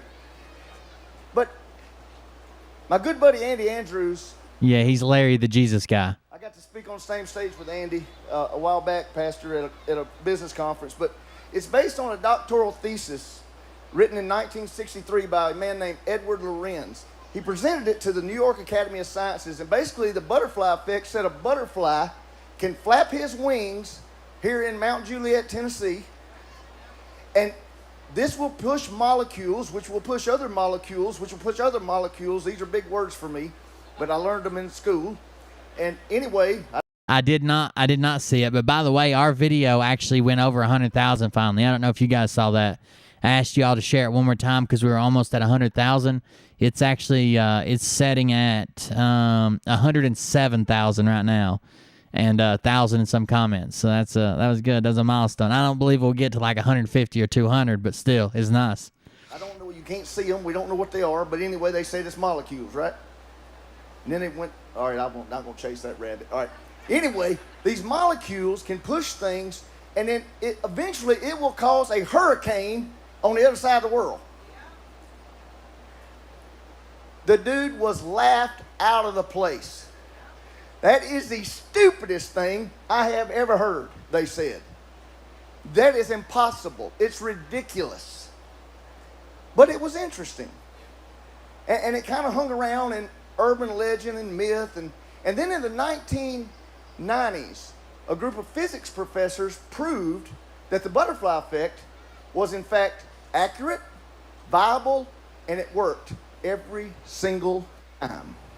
It worked. Even, and not just with butterflies, but with all kinds of moving matter, even people. They gave it a law. They called it the law. I'm going to read this, make sure I get it right. The law of sensitive dependence upon initial conditions. Now, that's too hard for a country boy like me. So what he's saying about the butterfly effect is not accurate. So basically, the butterfly effect is like small changes at small scales could change the weather or something else forever. It can be true, and it can happen. But the way he's saying, like, it always happens, it's always true, it always is a butterfly or a person or whatever, that's not accurate. Like, it can happen. It can have an impact. It can change things. But to think that every hurricane is started from a butterfly is stupid at best. It's just a butterfly. All right? But they gave it a law like gravity. See, the laws of gravity, the principles of God. God set forth certain principles, and they will work whether you believe in them or not. Okay? I mean, think about this. I mean, ignorance of God's principles is no protection. I mean, if you stumble off a cliff, you can't say, well, oh, Lord, I didn't know about gravity. Hey, Beer Man. When you get up, Genoa Girl, buy you 3 6-packs. I wish you could do shows 24/7. Hugs. Thank you very much. I appreciate it. I wish I could do shows 24/7 too. up there, you're going to be dead. Right? You just going to be dead. It's moths, not butterflies. Every time. And he said... See, he keeps saying it works every time. That's not true. Basically, what it boils down to is like, yeah, a butterfly flapping its wings probably does not cause hurricanes and typhoons, but small events can be the catalyst for other events or starting conditions that cause another event. That's basically it. Like, it can happen. A small non-linear event could cause something else. So, or believed to be non-linear could, down the line, so it is linear, could cause something else. My buddy Andy said he was in a hotel room and he was ironing his shirt before he goes down to speak. And he said he heard on the the TV was just kind of on just a little bit. He wasn't really paying attention, but he heard ABC.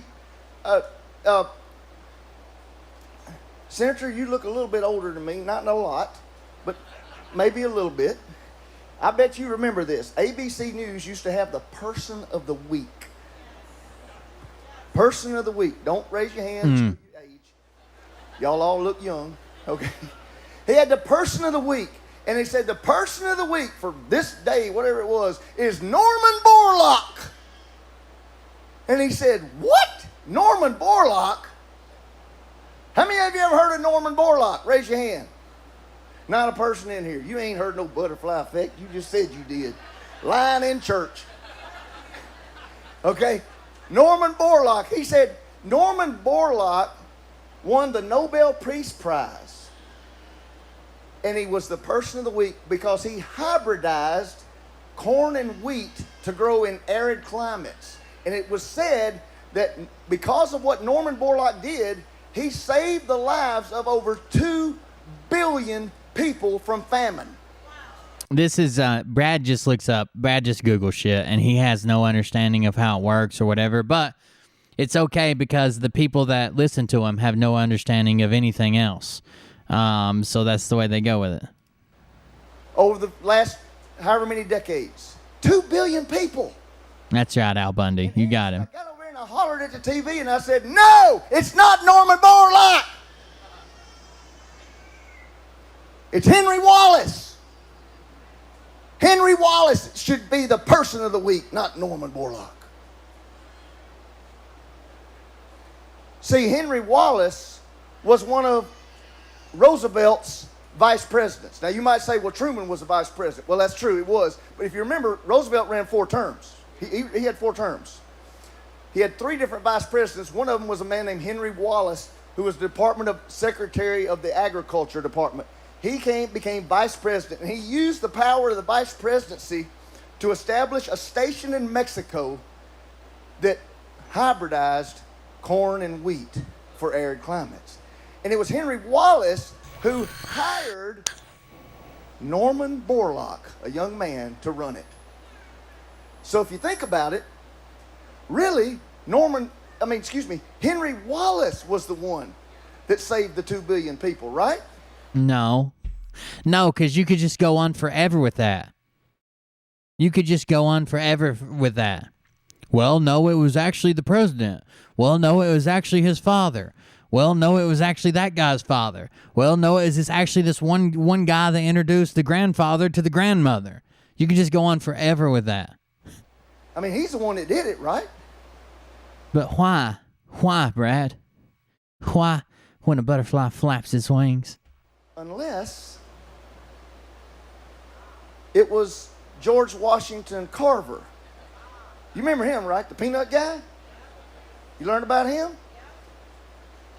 See, George Washington Carver went to Iowa State University, and as a 19-year-old student there, Carver, the peanut guy, do you know there's 266 things that we still use today from the peanut that he invented? 88 from the sweet potato. And you just thought you ate it at the Golden Corral. See? Let me tell you something. Don't eat it down there. It all tastes like the same. That's what my wife... He's trying to play like he knows this shit, like he studies this shit, or he's an expert in it. He Googled this. Bonafide told us that he locks himself in his tour van for an hour to prepare for his show. How much of that time you think is on Google? Green beans, macaroni, it all tastes the same, Brad. Let's go somewhere. My dad, showing his age, he wants to go to Lubby's, he calls it. That's Luby's. Okay, I don't know if they have those anymore, but Piccadilly, whatever you, however old you are. Well, anyway, George Washington Carver took a little boy on botanical expeditions. He had a dairy professor that had a little boy, and he took him on botanical expeditions on Saturday afternoon and Sunday after church. And they would go on these expeditions, and he took this 6-year-old little boy, and he taught him. He crafted a vision. He created a vision in this little boy that he created a love for plants and what they could do for humanity. And he worked with that little boy, Henry Wallace. And again, you could go on further than that. Who taught George Washington Carver? Who gave birth to him? Who inseminated his mother?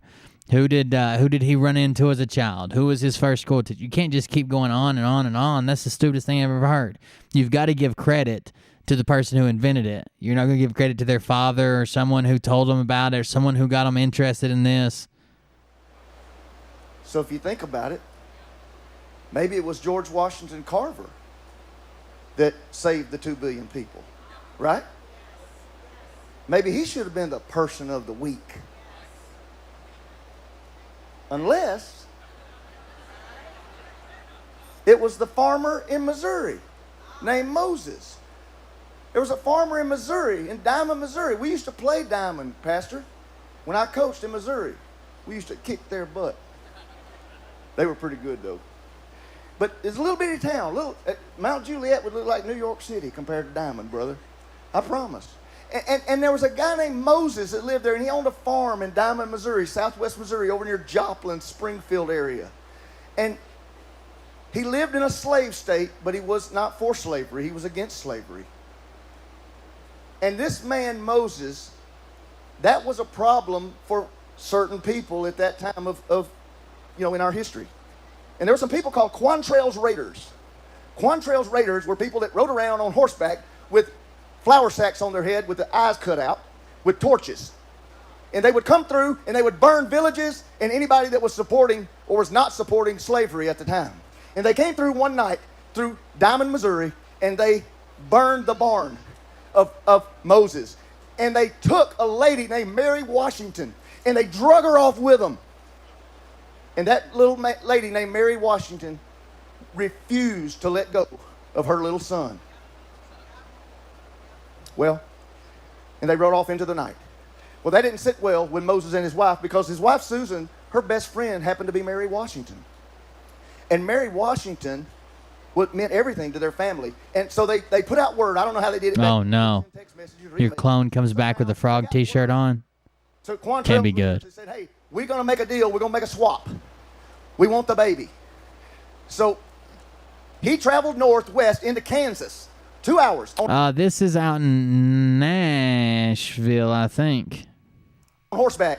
It was earlier today. It was the last horse he had on his farm. And he met 4 of Quantrell's Raiders at a crossroads in Kansas.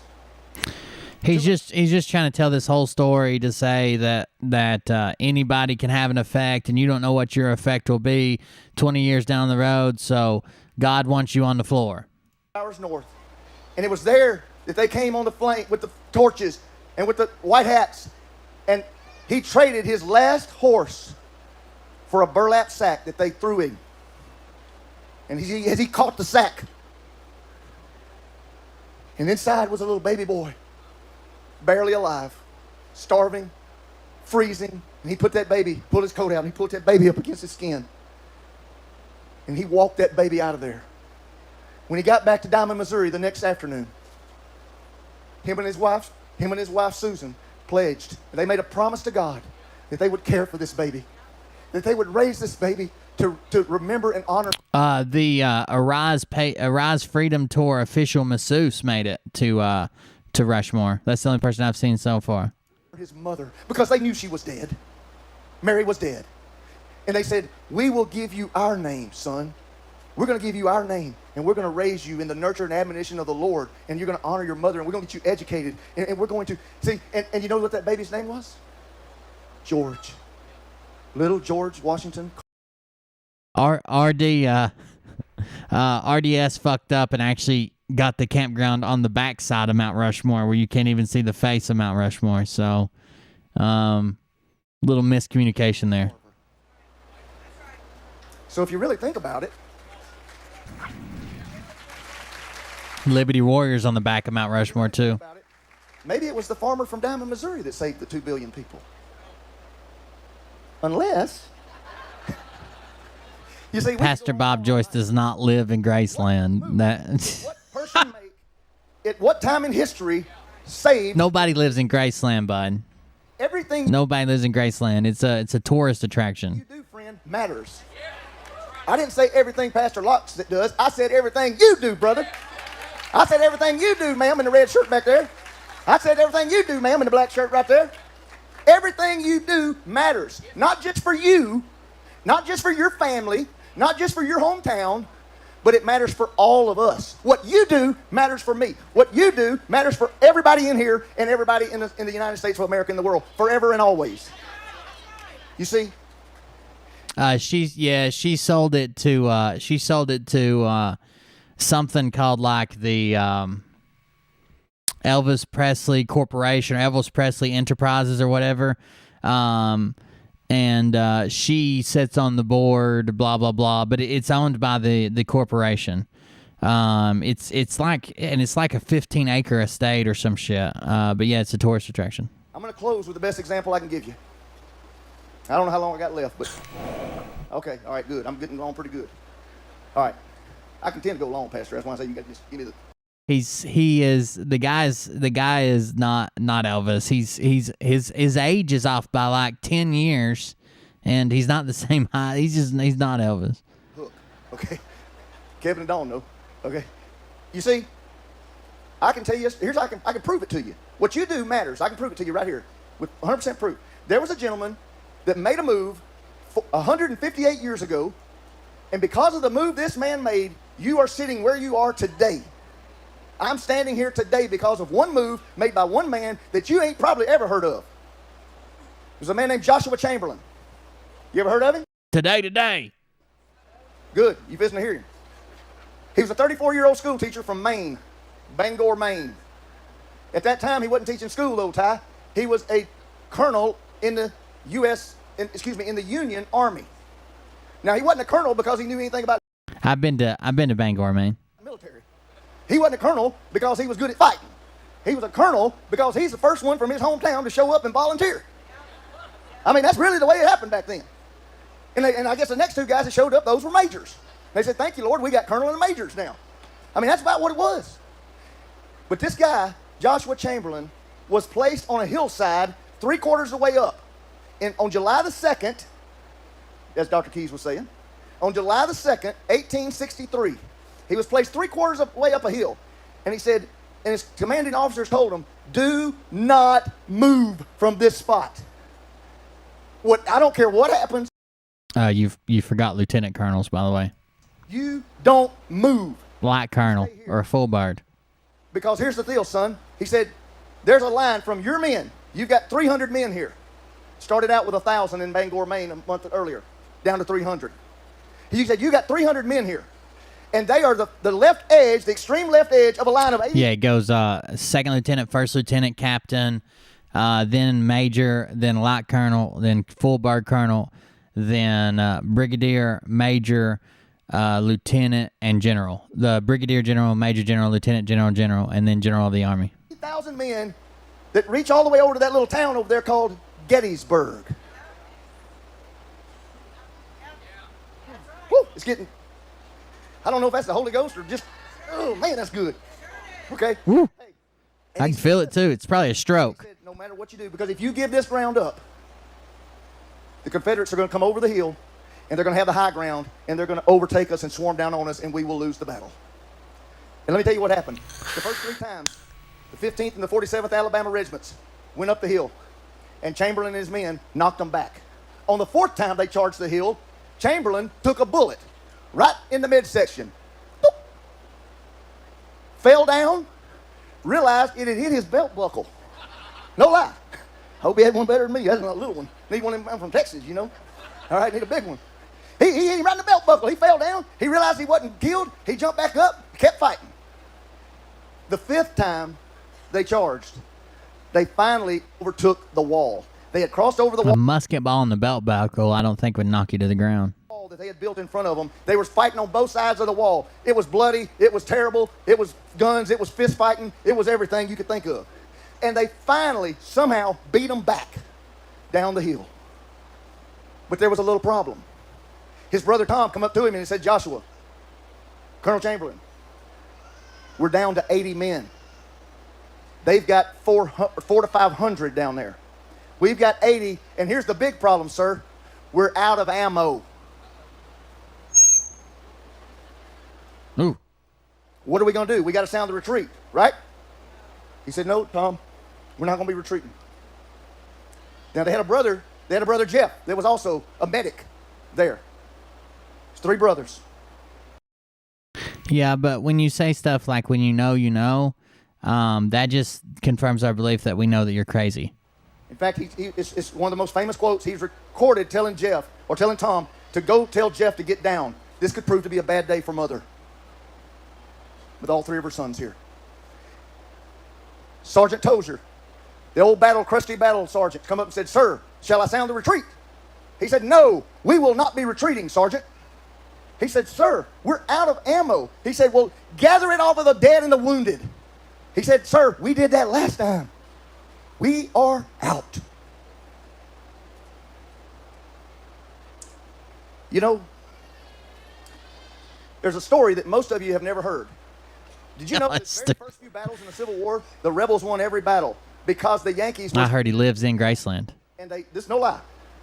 You weren't taught this. I taught history in school. I went to graduate school and everything. I'm educated, man. Uh-huh. So I don't know about you guys, but when I went to high school, the history teachers were some of them I guess were passionate about them. Most of our history teachers were the coaches, which Brad were, and they were some of the laziest teachers I've ever had in my life. They would throw on a movie, they'd tell you to read this, they'd blah blah blah, and they were there to coach. All of my history teachers were coaches. All right, wound up broke doing that deal. Okay. All right, but anyway, good thing I got in something else. All right, but see, for the first few battles, the rebels won every one of them because the Yankees were so scared by this. That's called a rebel yell. Now, I don't know if it really went like that, brother. I just kind of made it up right here. But I have a feeling it was crazier than that. And they said they literally, woo! They were so crazy that they threw the weapons down and ran off. You never heard that, but it's true. And let me tell you something. See, I mean, you say, well, I wouldn't run off. Well, hold on a second. Now, you'll fight anybody, but you don't want to fight a crazy person now, do you? Because crazy people don't lose. That's why I was such a good coach. Because my players knew I was crazy. And okay, all right. So anyway, here's what happened.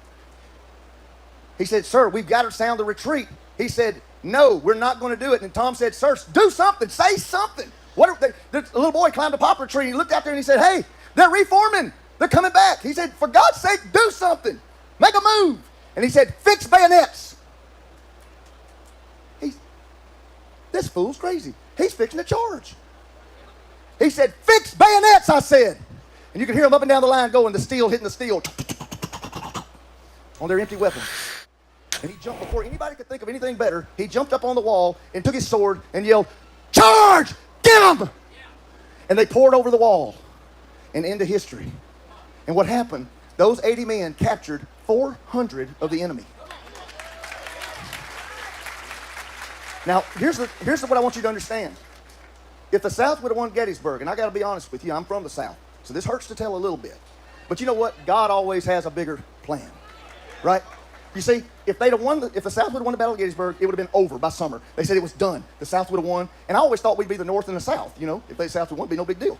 We had North, South, but historians say that we would not be a United States now.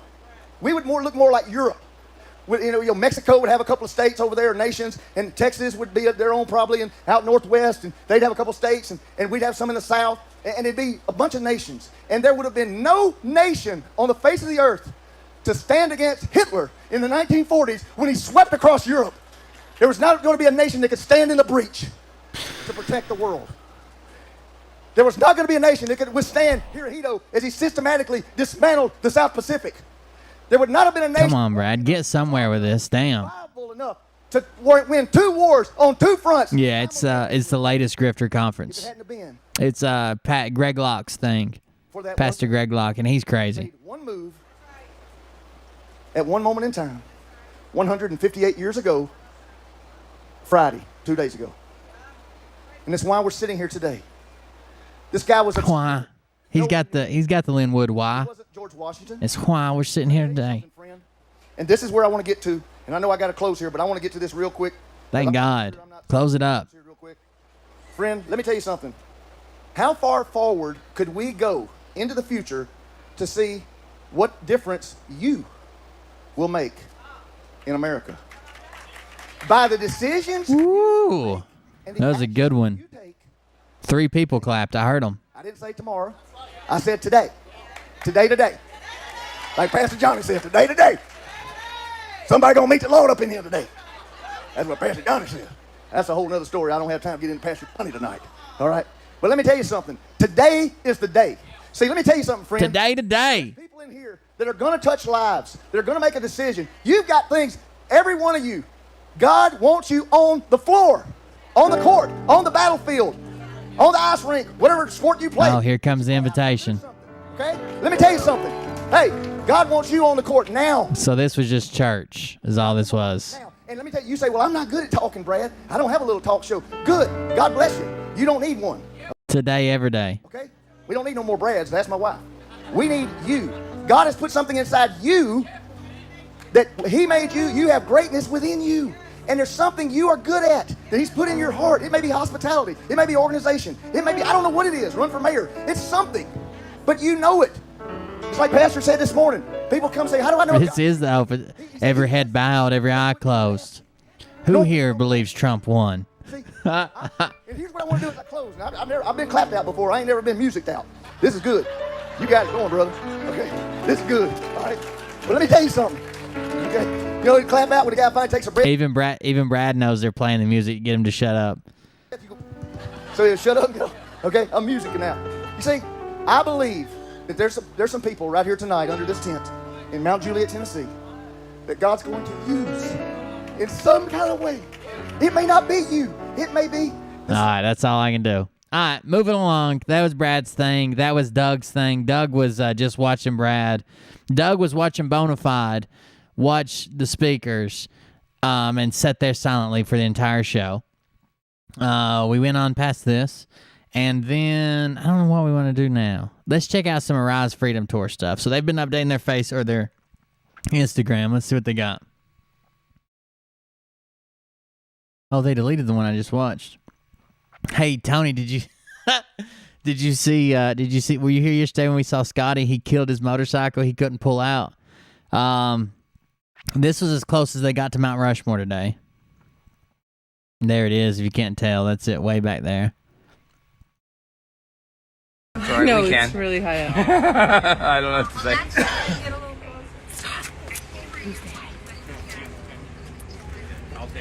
There's our Ooh. Patriot Tree Fighter, Scott McKay. Ooh. Your bra's not working well. You're sagging a little bit, Scott. You don't have any stronger elastic or something? Can you guys see it? Let me know in the comments if you can see it.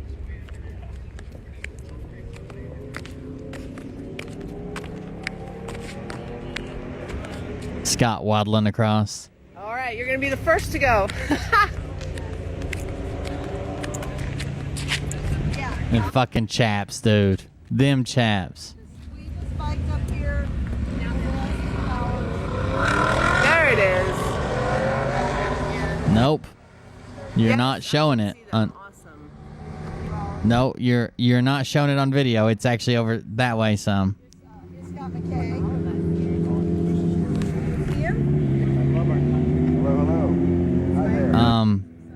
It's behind that branch, lady. What are you showing? It's right there. There you. As soon as we saw it, she moved it. I don't think she knows where it's at. Oh, there's Marla. Say hi. How are you doing? Say hi. And then he goes, I love my country and I love God. You're live. Hi. You want to say hi? Hi. Hi. Hi. It's Lee Dundas. She's an awesome players driver. Yeah. And a killer human People rights thought I could just talk to attorney. you off a donkey, but I can actually drive off-road vehicles. But we need to go off-roading because we've been on-road. And I know. That's how we get to the Rushmore view, but at some point we need some dirt. It's been really limiting. And this is an awesome editor of memes on the road. On Switchback. Right here. Look at them tits. I'm a tit guy, Scott. I didn't know you were packing those. I probably wouldn't have come out so strongly against you. You guys do a photo. All right. I know. It's the Patriot Meat Biter Clan. All right, 1, 2. Nice job. All right, so that was their Mount Rushmore trip. Then they went back to Buffalo, Chip, for the speaking engagement. See, this is behind the stage. 4th of July event. And this is how we roll. So for everyone commenting about donations. Yeah. There's another poll. There's a. This is how we're doing it. Can I borrow you? Yeah. You're gonna just wind this around. This is a grassroots deal, guys. And all the events are free. Completely free. And we have people who are here to watch them, helping us set up. We're a little late from the off-roading with Lee. We'll share that footage later. She's not just an amazing attorney and speaker. She is an equal badass. All right, that was them setting up. I want to see if anybody got Scott's speech, because they said he told them that RDS stole $1 million from the tour. I don't know if that's true or not, but... I'm free, and I won't forget the men who died and gave their right to me. And made us sing off key. It was horrible. They were in. Happened. What do you think happened? They were in full retreat. The person behind the counter who sees me there all the time is because they think I'm just the greatest guy, the nicest guy. I polite to everybody. They're like this, like, holy shit. Watching this, I saw them. Now, do you think these two idiots are ever going to pull that in public again? They're thinking, I don't ever want this to happen again. I'm not going to take the risk. I had it happen again. Well, a couple times. But when it happens, this full Patriot Street Fighter coming out of a UPS store, just set up a new mailbox. Guys behind the counter are nice, great guys. Walking out the door, here comes the dude. Scooting a big boot. He flies out around me with a box in his hands like I had a disease. He's running out around me, and he said something as he's looking at me on the way by. And I'm stopped at the door, and I was like, excuse me? And he said something. I said, what did you say? He said, you don't have a mask on. I said, I don't. I said, but you have 2 masks on. I said, don't they work? And he said, you're supposed to have a mask on. Here it goes again. Fast. And I looked at him. I said, you know what? I said, you've got 2 masks on. You're twice as stupid as that guy. So he just said that about the he just said that story was about the UPS store.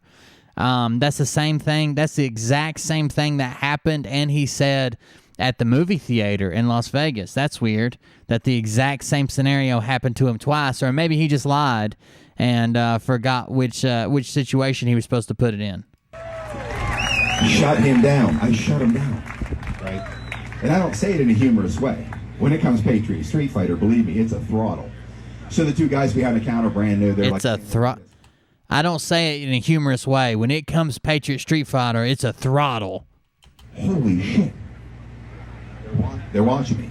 They like me because I'm a nice guy, obviously, and they see, we get a stack of mail like this about every day, Patriot Street Fighter. They're like, holy shit, who is this guy? I said, what do you mean, who is this guy? I'm Patriot Street Fighter. Look, Patriot Street Fighter's my last name. All these boxes, all these gifts come in from you people. So, anyways, well, I love all you too. I love all of you too. I do. You've given me a reason. Thanks for joining us, Kelly. Welcome. There's all kinds of stuff. I'm so honored. You have no idea what that means. You have no idea. Love you all. And I can say that it's not cliche for me, because there's no reason why I should have actually come back when I was in that grave. No reason whatsoever. The catastrophic injuries I had to overcome just to survive, let alone ever walk again. And I never knew the meaning of it other than I would be going through an ascension process, and that happened. And then whenever I recovered from all of that, I was, had no disability. I was crippled, homeless, penniless 8 months after the crash. I refused disability, had to find a way to survive. I did. A friend of mine took me in. So I fought back for 5 years every day, just attack, had all this wreckage, incredible pain. Attack. I just never stopped. I kept attacking in a gym. Attack. I've done this a long time. And I knew just keep an attack. And then one day I'm good again. I have my life back. I'm now working again. I'm walking again. I'm riding again. That's exactly right. He's not on the bike long enough to need fucking chaps. My new dream bike. I'm coming through an intersection downtown Dallas, 2.5 months into riding my dream bike. A big Texas pickup truck comes through an intersection at high speed, blows it, destroys me all over again. I'm flying across 6 lanes of traffic in a major intersection, downtown Dallas, destroyed all over again. Leg here is broken, clean, around all the metal, above my foot, complete 90-degree break here, foot's turned inward. I had a 30% chance of keeping it the first time. This time I'm going to lose it. So I end up in a trauma center again, and I'm thinking to myself, Sounds like you need to stay the fuck off the bike. You're clearly not good at it. You've had 2 catastrophic wrecks. I had this epic comeback. I had this massive ascension leap. I knew God wanted me to go through a process, and now I'm laying here destroyed again, and I'm looking up, are you shitting me? That's what I'm thinking. Unneeded commentary, unneeded fucking viewer. Get the fuck up off here. So what I didn't do was go into retreat. And I said to myself laying there, to these surgeons, I said, well, I had an epic comeback. I guess it wasn't good enough. God wants me to have a super epic comeback. For what? I don't know. I'm thinking maybe today it's a culmination of what's happened with all of you who've learned about Patriot Street Fighter. And people tell Sounds like God wants you to be the hood ornament on a pickup truck. Me this every day. Wherever we go around the country, you taught me to fight again. Scott, you taught me to fight again. And I think all of these examples that I had to live through, incredible pain, incredible poverty. I was in abject poverty for 7 years. But I fought back. I never stopped fighting. And I think part of this was all to teach you people. He only wears the chaps for the looks. That's the only reason he's got them on. He thinks they make him look cool. And his pants are painted on, so he needs a little bit of protection. How to fight. You never quit. You never give up. You never fork and back off, especially with these scumbags. These maniacal school board members, these people that are destroying your community. These city council members, all of these scumbag, I can't think of enough words for these people. These people have wrecked society. You didn't. They did. Dime store douchebags. That'd be a good one. They wrecked society. We didn't. We're good people. They want more of what they're doing. They think it's going to work. It's never going to work. They're just destroying society. So we have to put a stop to it. And if you're willing to just have the guts for riding Sasha to stand up, go to school board meetings, gather a bunch of you, get in their faces, find all the local Navy SEALs. That's who's on the school board. Folks are cowards. Vail, Arizona approved it. For their positions. They resigned their positions and they voted in a new school board right there that night, kill the mask mandate. These people will always run if you push forward. They always run. They've never had opposition. Dr. Cordy Williams taught. Scott backed off of his gathering all the Navy SEALs in the country and getting them to rally around him to take back our country, huh? I'm sure enough of them laughed in his fucking face. He's just not going to mention it anymore. He said, Scott, I'm the patriot dick beater, and I didn't get to serve, but we're just like, bro. 67 seats run unopposed just in San Diego County. 167 seats in one county. These people walk in by default, take over, start this maniacal onslaught toward humanity. Imagine this all over the country. Why? Why the hell don't we show up? I know you're busy. These people don't have jobs. Their system, the Democrat Party, finances them. Soros finances them. You have to go to work and raise a family. And I know you don't have time to get involved in this, but guess what? Tough shit. Tough shit. Get out the door. Get some time and get involved, because if you don't do anything, they will run us over and they'll destroy us. You have to get a little extra time into the game. I don't want to talk about politics or religion. Get out of the country. Get out of the United States. That's what we fought for. The political construct, freedom of religion. That's what who fought for? What do you mean that's what we fought for? You ain't fought a goddamn thing, buddy. Get out of the country for the political construct, freedom of religion. That's the only thing that counts. If I'm ever dating a girl, she doesn't talk about politics or religion. Bye. Bye. That's my interview. See ya.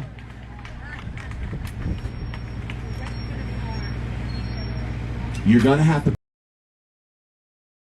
If you don't talk about politics or religion, bye.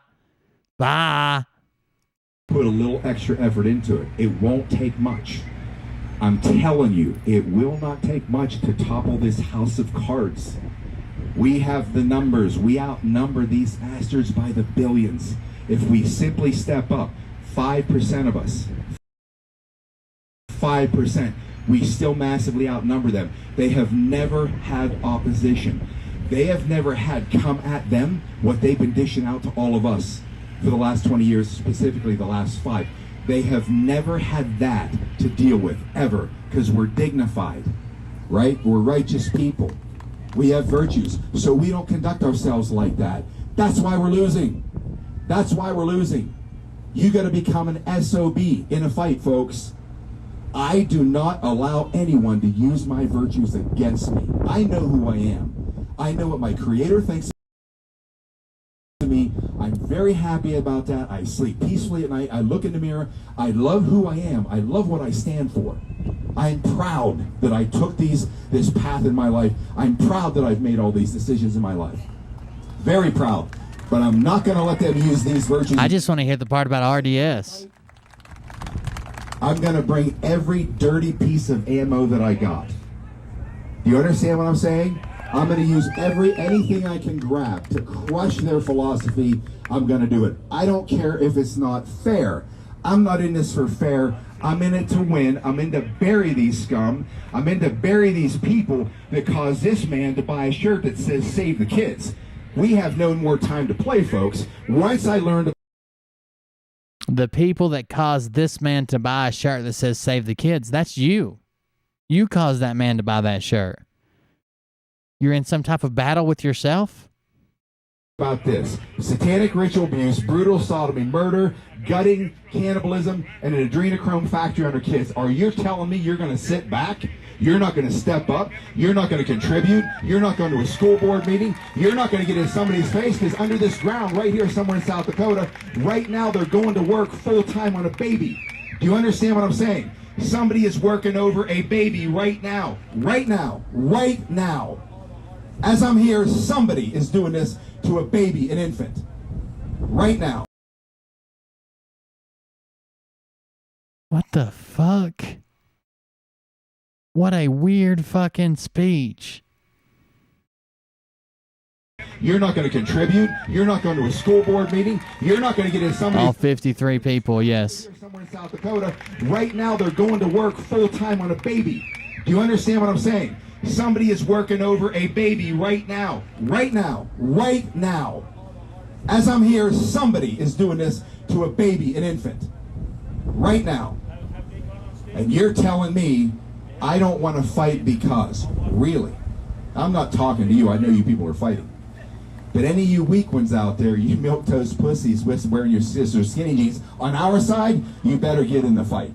You better get in the fight. Oh, goddamn. So I'll say this, folks. You have a great lineup here, and you're going to hear a hell of a voice. Wait till you hear Lori. You think I can light it up. Listen to her.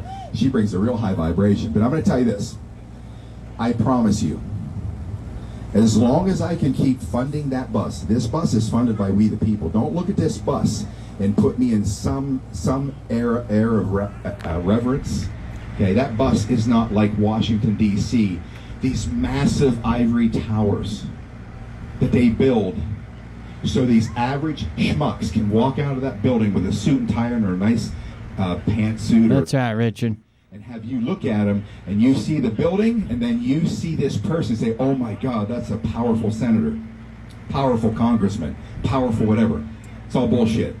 They do that so you inject reverence into your mindset for who these people are. Don't do that to me. That's not fair.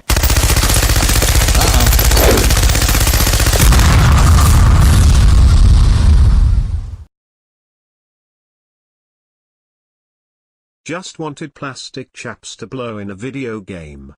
Just wanted plastic chaps to blow up in a video game. Thank you very much, Denise. $35 tip. Thank you. I appreciate it. When I step off that bus has nothing to do with me. It has everything to do with you. Because you funded this thing, and I'm going to drive that bus down the throats of every scumbag city and town in America as long as you fund it. That thing's going to... I'm going to drive that bus down the throats of every city in America? ...to Manhattan behind enemy lines. I'm going to drive it right down their fork and throat in Manhattan. It's going there. It's going to Manhattan. And I'll tell you what I'm going to do. I'm going to have all those fake bullet holes put on over the side of it so when I'm rolling through it, oh shit, somebody already got them. Don't even fire at them. Fork those scumbags. I'm going to Manhattan. And you know what? They think, oh, he thinks he's brave? Let me tell you something. I'll be on that bike behind it rolling through out in the open. That's what I'm going to do.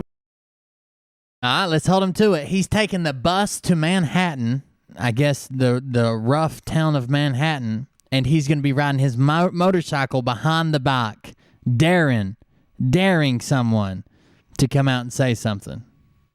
What the fuck? That's your money at work.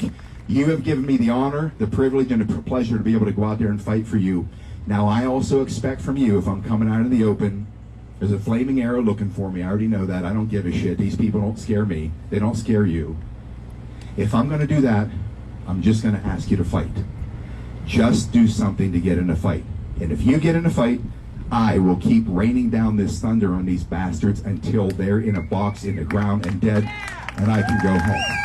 Thank you very much. I want you to enjoy what you're... He's going to be there until they're all dead. Then he can go home. About to hear. Listen to this beautiful... What a dumb... Oh, God. Oh, no. And then this woman, I guess, come up next. Real deep breath. Take with you and know what that means. Dopes. I want to see where he called out. Let's see if anybody's got it on YouTube. Okay. Filters today. That was only for 1 minute and 34 seconds. What was it? I can't. That's probably copywritten. An American anthem. McKay, the Bowling Point. Happy Independence Day. I wanted to see. Somebody said he said the RDS stole millions of dollars from his tour, or $1 million from his tour. Yeah, I know Trump's done it. Yeah, if Trump was to me now, is there a chance that he shows up? Yeah, a very small chance. But to me, if Trump was going to be at Rushmore, he wouldn't miss a chance for millions of people to show up, or thousands or whatever to show up and see him, right? He doesn't want to show up and hardly anybody's there and let the media make fun of him. If he was going to be there, they would have advertised that shit. They would have made it a big deal, and they would have made sure there was a crowd there. If they had to bust the motherfuckers in, they would have done it. That was the Arise tour. Let's go to something we haven't covered.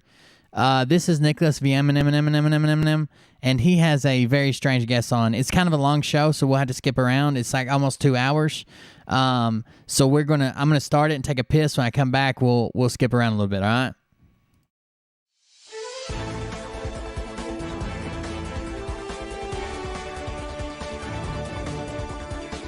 They've all claimed today was the day, July 4th, for the last 4 years.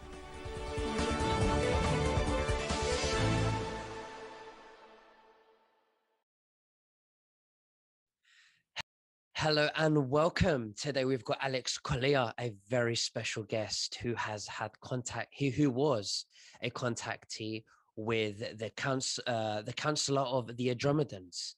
Did I say that correctly, Alex? It's a constellation of Andromeda, dimensional Andromedan beings. Yes. Thank you. So, and he says that there are lots of 5Ds people right now here, and he was going to tell us his a story which I massively admire, and I've been following Alex Collier as well, and he's fantastic. I'm a fan, and I'm honored to have you on my show. Now, just I'm back. You can subscribe to my Telegram channel and to nicholasvanyamin.com for my free email updates. And I will also leave Alex Collier's links below as well if he wishes, so you can follow Alex Collier. Alex, how are you? And thank you for joining. Happy birthday, Mr. President. Nicholas, I'm great. Thank you so The much. sexiest president we've ever had. It's a real honor for me. I've watched your work and in awe, and you do a fantastic job of getting information out, getting to the bottom of it, and presenting the facts, which is all we want to do, because humanity's kind of like walking blind for quite some time. So this is how I have not watched this because I figured it'd be fun to react to it together. But this is how this was sent to me. Hold on, let me read how it was sent to me here.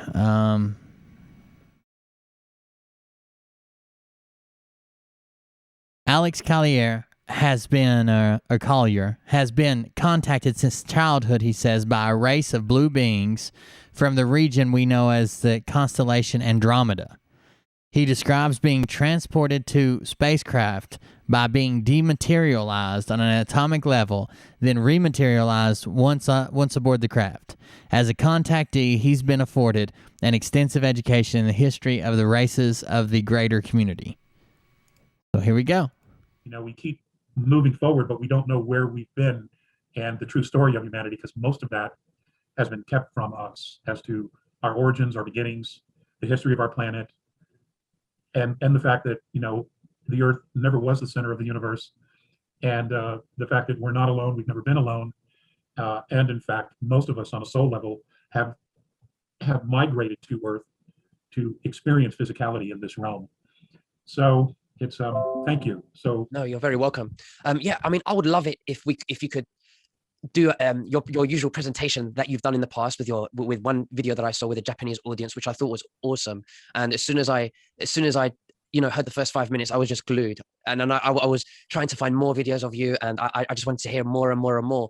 It just resonated with me. It just felt right. It dismantled all my belief systems about what we were taught since we were born, because it just didn't resonate with me. The only thing that I stuck to it was just because it was what I was told.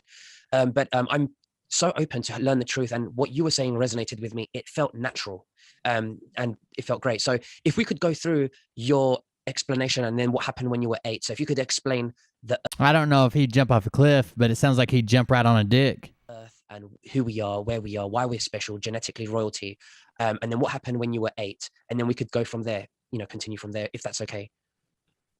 I've never watched the Japanese lecture. So in fact, I don't watch any of them after I do them. So I'm just going to be winging it here because I don't remember per se. But in a nutshell, let me just say that, you know, there is life everywhere on multiple planes of existence. And so it's just not interdimensional. It's on different planes as well. The coin of the realm is not gold or silver, it's DNA. And it's the expression of DNA. It is creating life forms. It is creating specifically life forms that have the potential to hold spirit. Because when you have life forms that hold spirit, they create and generate light. And, you know, the space that we find ourselves in, this holograph that we call the universe, was created from the outside first. The source of all things, the isness, the A's call it. We call it God. There are multiple names for it. The indigenous people refer to it as Great Spirit. Whatever that presence is, it was outside and it created the space. And then we as souls entered this space in order to create light. And that involves a lot of things. It involves creating dimensions. It creates bands of light, creates color, light, and sound, then creating physicality, and then organisms to inhabit that physicality. Stars, creating stars. Literally, stars pull their energy from a higher dimension. So here in third density, many of our stars pull their frequency, their energy, because they're all electric, from fourth density. We have stars now that are converting from fourth to fifth, like our sun. Our sun is changing. If you paid attention to it over the last 20 years, it's become white. It's no longer yellow. I haven't paid that much attention to it, but I do the perennial sunning, where I show my butthole to the sun 3 hours a day. That's because it's pulling in a higher frequency. My neighbors hate it, but it rejuvenates me. At first, it would blister from the sunburns, but now it's like a piece of leather. It's amazing, honestly. That's where it's pulling its energy from, which is why a lot of things are changing in what we see as our universe. This isn't limited just to Earth.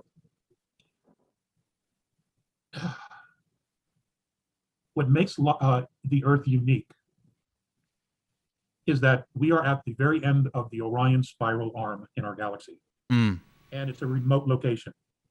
So you can do a lot of things without, or let's just say a lot of things have been done that were out of the purview of, let's say, more advanced and older civilizations.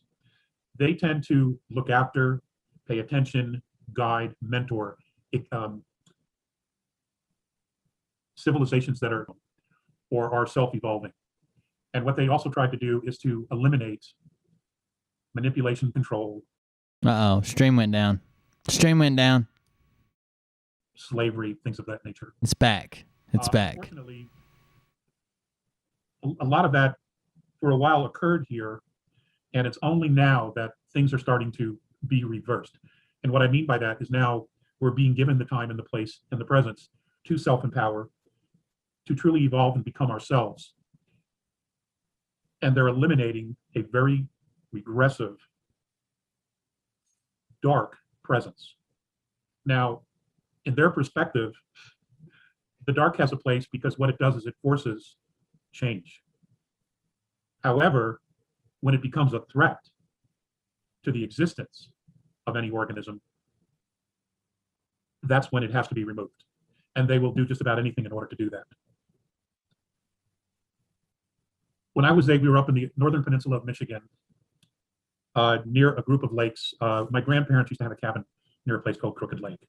That's called his extraterrestrial trees. It lets them know that he's ready to be abducted and probed. It's like a big lighthouse telling the aliens to come here. Northern peninsula of Michigan. And we always go up there towards the end of the summer, all the cousins and the aunts and uncles. We're going to skip ahead some. Or it was like that. Absolutely no fear. And then Morine, telepathically, because they were strictly telepathic in the beginning, put this device on me. It looked like a yarmulke, and it was a metallic, and it had a hole in the center. Oh, no, they made you Jewish? And at first, I didn't understand how I knew exactly where. But there was two beings. All right, here we go. All going out to a huge field to play hide and go seek.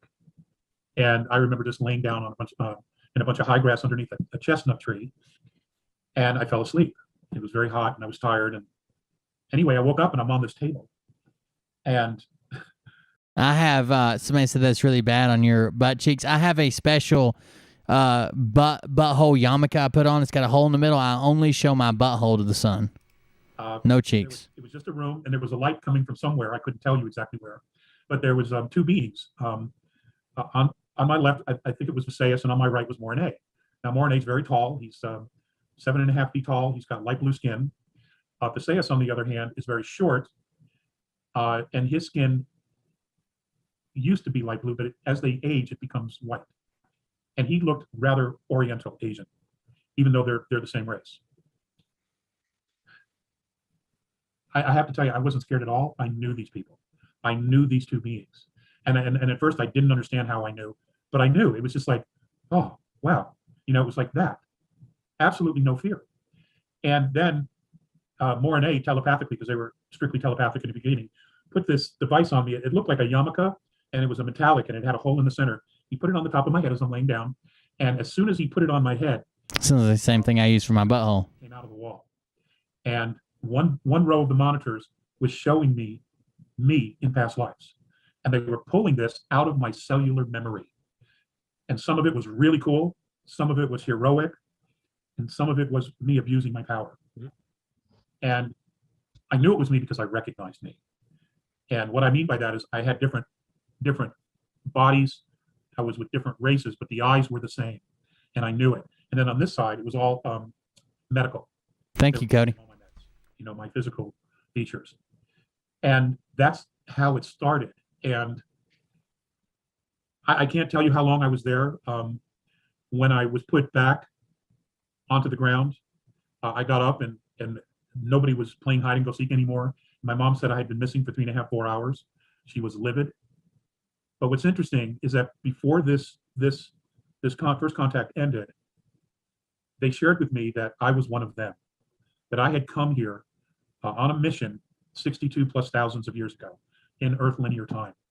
And I got caught, me and 3 others, there were 4 of us, in a civil war, in a war that took place here. And we chose a side and we were killed. So I'm like, okay, that makes sense why I know these two beings. Then he said to me, look, you're going to experience some real change. We want you to know that it's going to be okay. That it's going to be okay. And I did not know what he meant, but he just said, we're watching over you. You're going to be okay. 2 months later, we're going to pick apples because my mom was very, very pregnant. And, back in 64, seatbelts weren't mandatory. In fact, a lot of cars didn't even have them. We got hit by a drunk driver and I lost my mom and my baby sister and everything changed. No, it's horrible. And I'm just giving you the Cliff Notes version. So, after that, there was a lot of, when I would go to sleep at night, they would pull me out. And I would go and spend time with them in my spiritual body, my spiritual body, me. I would leave the body behind and I would go with them. And there'd be, conversations, there'd be teaching. And then when I got a little bit older, around 12, my dad would work in upstate New York, and he would take me to a lake where I'd go fishing. Because I used to love to fish. I loved the quiet and just being peaceful. And I would go there and then I would hear Mornay's voice say, let's take a walk. So I'm walking and he's talking to me, and then suddenly he'd be there in the path. And the next thing I know is I'm on board. And now we're having a conversation. And next thing you know, I was on board. Now they're 5th density beings. That means that the inside of their ship is 5th density, regardless of what you see on the outside. So they would have to put a belt on me to hold, it's basically an atmospheric belt. Yeah, it's an atmospheric bodysuit. And it would only come off just a little bit off the body, but it would absolutely mimic perfectly the Earth's atmosphere. So even if I were to pick up something, a piece of food or something on their ship, the minute I picked it up and I brought it inside the field, it would be converted to something I could eat, and it would be nutrition. I did this. Automatically converting food. I tried eating their stuff, but the oxygen content was so high, I got really sick. And one time I threw up all over the place. So, they were like, no, we're not doing that anymore. So, let's see. I'm trying to condense this because there's just so much. I mean, I can help you remember because I that watched. Would be great. That would be great. Okay, no. Could you explain how wonderful their ship was and what it looked like and how big it was and what they had everything?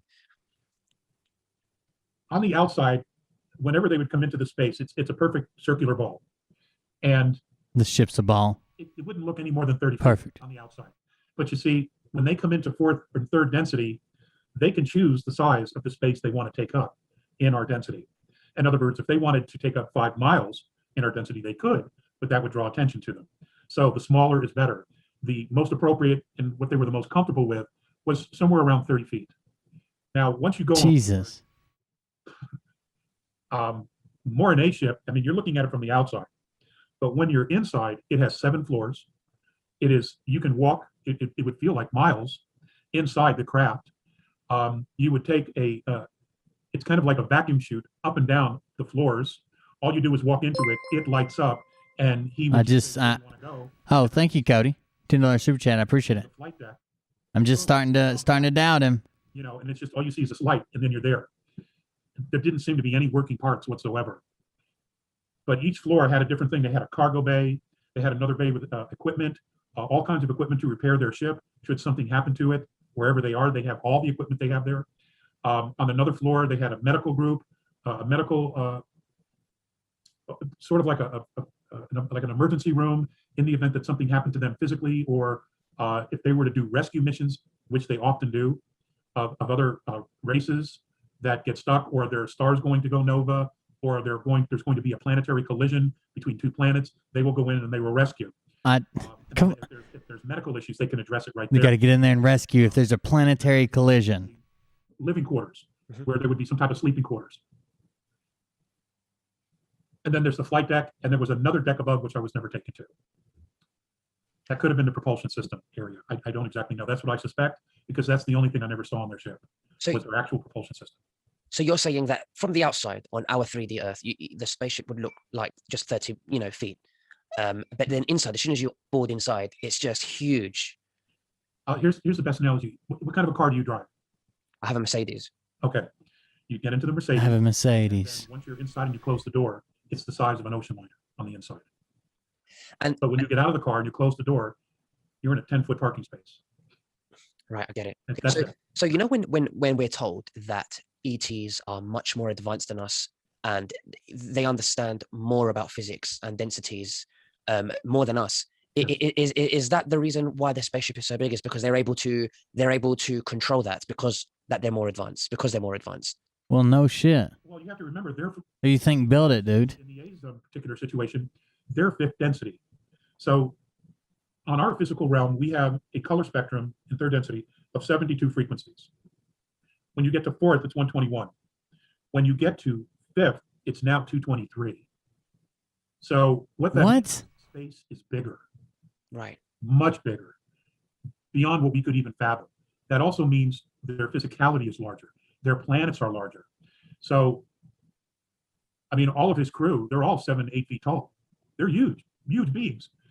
So in that space, for that space, when they decide to fall into time, which would be 4th density or 3rd density, more specifically 3rd density, that's how they refer to us as falling into time.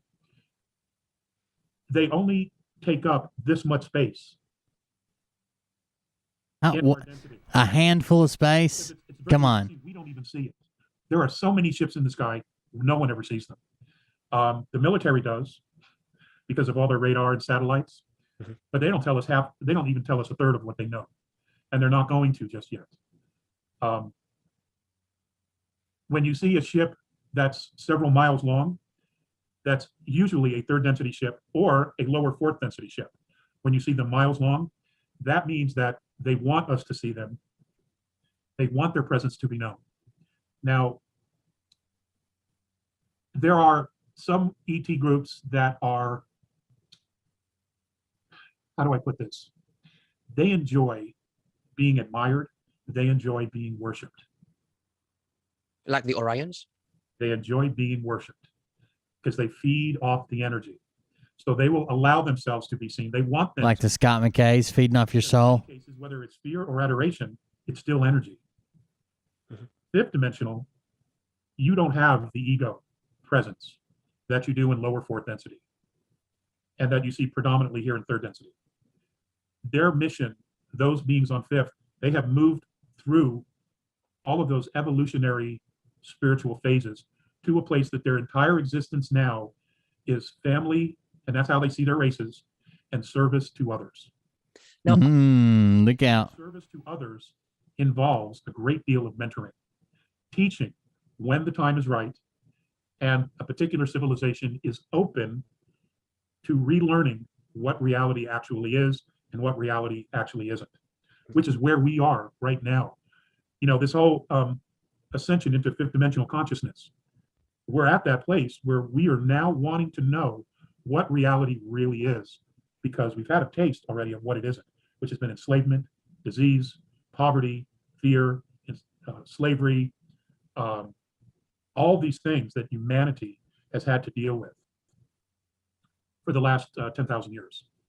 I don't believe him at all. There's no way. Like, which I want to get into, the A's. He's talking about a spaceship that is as big as an ocean liner, but will fit in the palm of his hand when it's on Earth. Come on now. Can we speak about what kind of other beings there are, if there are other humans like us out there or similar to us, and what their agenda is and different energies? And then we can, because people need to know that there are good and then there are bad. There are ones, I believe the Orions are manipulating our governments, which they do human sacrifices and they do all of these things. Makes us wonder that humans can't do these things because they are not humans, they are evil. So I want to go into the different types of life forms, and then we'll speak more about the Andromedans and what kind of life they live and their lifestyle, their beliefs, their ambitions. Is that okay? Yes, of course.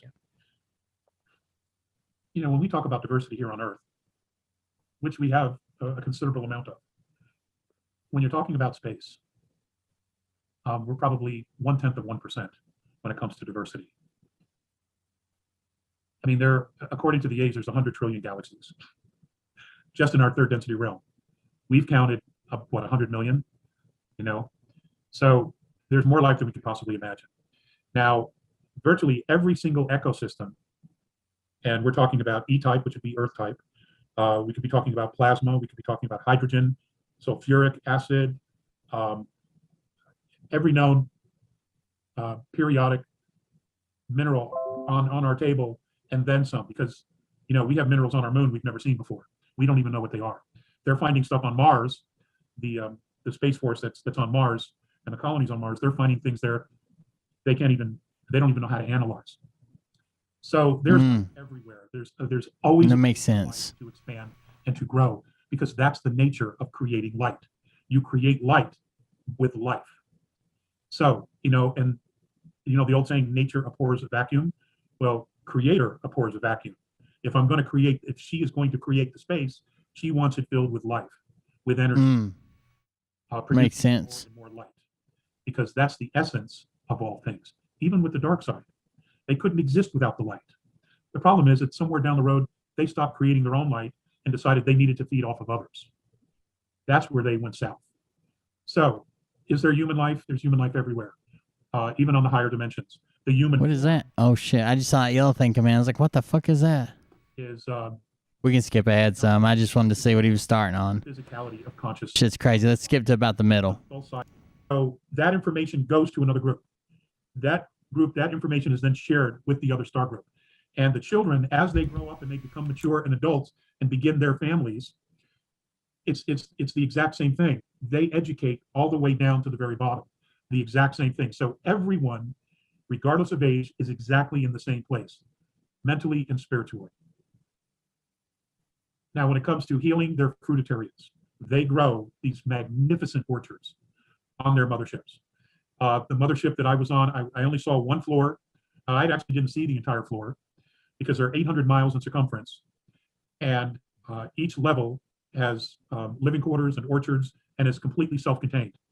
They have these huge areas in the parks. And the area that was adjacent to where Morinet's housing was and his family was 21 square miles. And all of the living quarters surrounded this park area. And on the outside of the park areas is the orchards. And everybody participates in growing. And then what they do is they pick these different types of fruits and they dry them, or they could eat them naturally. But when you get on a ship or a craft to go exploring or to do all I know is that this is perfect. Makes perfect sense. What they do is they dry the fruit and into like these little tablets, and then they have them on their bodies. And apparently it provides them all the nutrition they would need for the equivalent of 1 week. their water, they drink water, they have creeks, they have streams, they have ozone, they use above the park on the ceiling, they have holographics, which mimic night and day. Now, one of their days is equivalent to a month of hours. So the sun is up for almost 33 days. When I first got there, they had some of the women ask Mornay if I was okay because they couldn't understand why I slept. Any question you have that starts with, is he on? I don't care what comes next. The answer is yes. So much. Right? Well, I'm on a completely different biological clock, you know. So their one day is almost 33 days, and mine's 24 hours.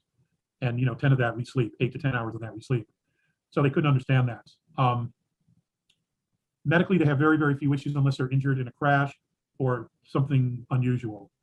They use a lot of holographic technology to heal bodies. They've also used. How do holographs? The definition is something that's actually not there, like it just appears there. How does that heal anything? This on fourth density beings that they have been mentoring that get injured. They literally can regrow limbs in no time. Now we're hearing a lot about that today with med beds. I've yet to see it, so I don't know, but I'm hearing they're very similar technology. Oh, you doubt med beds? You doubt med beds, you son of a bitch? But you're here to tell us about the entire alien race that you lived with? Okay. I'm glad to hear that because that tech's been out there for a while, and you have to know that tech came from Alliance, benevolent beings, because they're the ones that use it.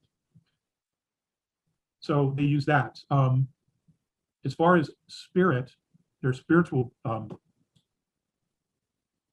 acronyms, they worship business. They are fully aware that there's a creative source. They acknowledge it everywhere. They see it everywhere. They respect it everywhere, very much like the indigenous people of old on this planet. And you have to remember that the indigenous people on this planet knew all about the Sky Brothers. They talk about walking with them, learning from them, interacting with them. You can go back to some of the ancient Arabic books that many archaeologists and scholars say is fiction, but it isn't fiction. It's actual history where you have the Chaldeans.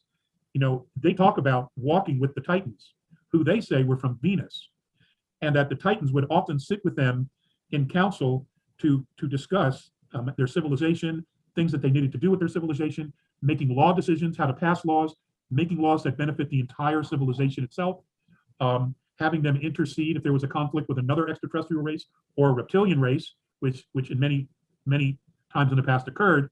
The Titans would interfere and they would negotiate a peace or some kind of a resolution between the reptilian races and the Chaldeans and or Sumerians. So we have all this history that's been hidden from us. And where I'm trying to go with all this and bring it back to a conclusive place is that these things they do, we can do better. We just haven't been given the chance. We haven't been, this hasn't been shared with us. We are capable of remarkable things. We just have to get out of our own way now. Once the regressives are moved out of the way, the only thing keeping us from greatness would be ourselves. So we have to stop looking at who we were, and we have to start paying attention to who we're becoming, because the future is in front of us. It's not behind us. And that's what's coming for humanity. That's where we're going. We're going to be part of a galactic community. And the ascension from third to fourth to fifth is just one step in that journey. That's not the end result. We still have a civilization here, that has to continue to grow and flourish and evolve. And we have to start looking at that as a unit, as a composite unit of all of us. So we have to change the way we think. I mean, it's not going to be easy. I mean, most people have no idea how to live without struggling. What would that look like? What would you feel like if you could live every single day without struggling, worrying about rent, worrying about car payments, taxes, starvation? What would it be like if you never had to do anything like that? Worry about that. Well, if you lived a life without having to worry about that every day, you'd probably be a Washington politician. Yeah. If you didn't have to worry about all those things. It would definitely be love and enjoying our family and friends' company and finding things that fulfills our passion. Exactly. And that's all part of the mentoring that at some I know life sucks sometimes. I mean, fuck, we're broke all the time. I'm disabled. We're getting kicked out of our fucking house. Like, a lot of shitty stuff happens to what you would consider good people. But if you're not happy now, you're not gonna be happy if you have money and you're not worried about bills. You're gonna be worried about something else. You're gonna be shitty about something else. It's just the way it works. point will begin. It's already begun actually with the Space Force. They've already been involved in the mentoring process when it's humanity, because everybody has different needs, everybody has different interests. Everybody comes from a different place, cultural place, which is different. So there are going to, one size won't fit all, at least for. No, looks like we dropped the stream.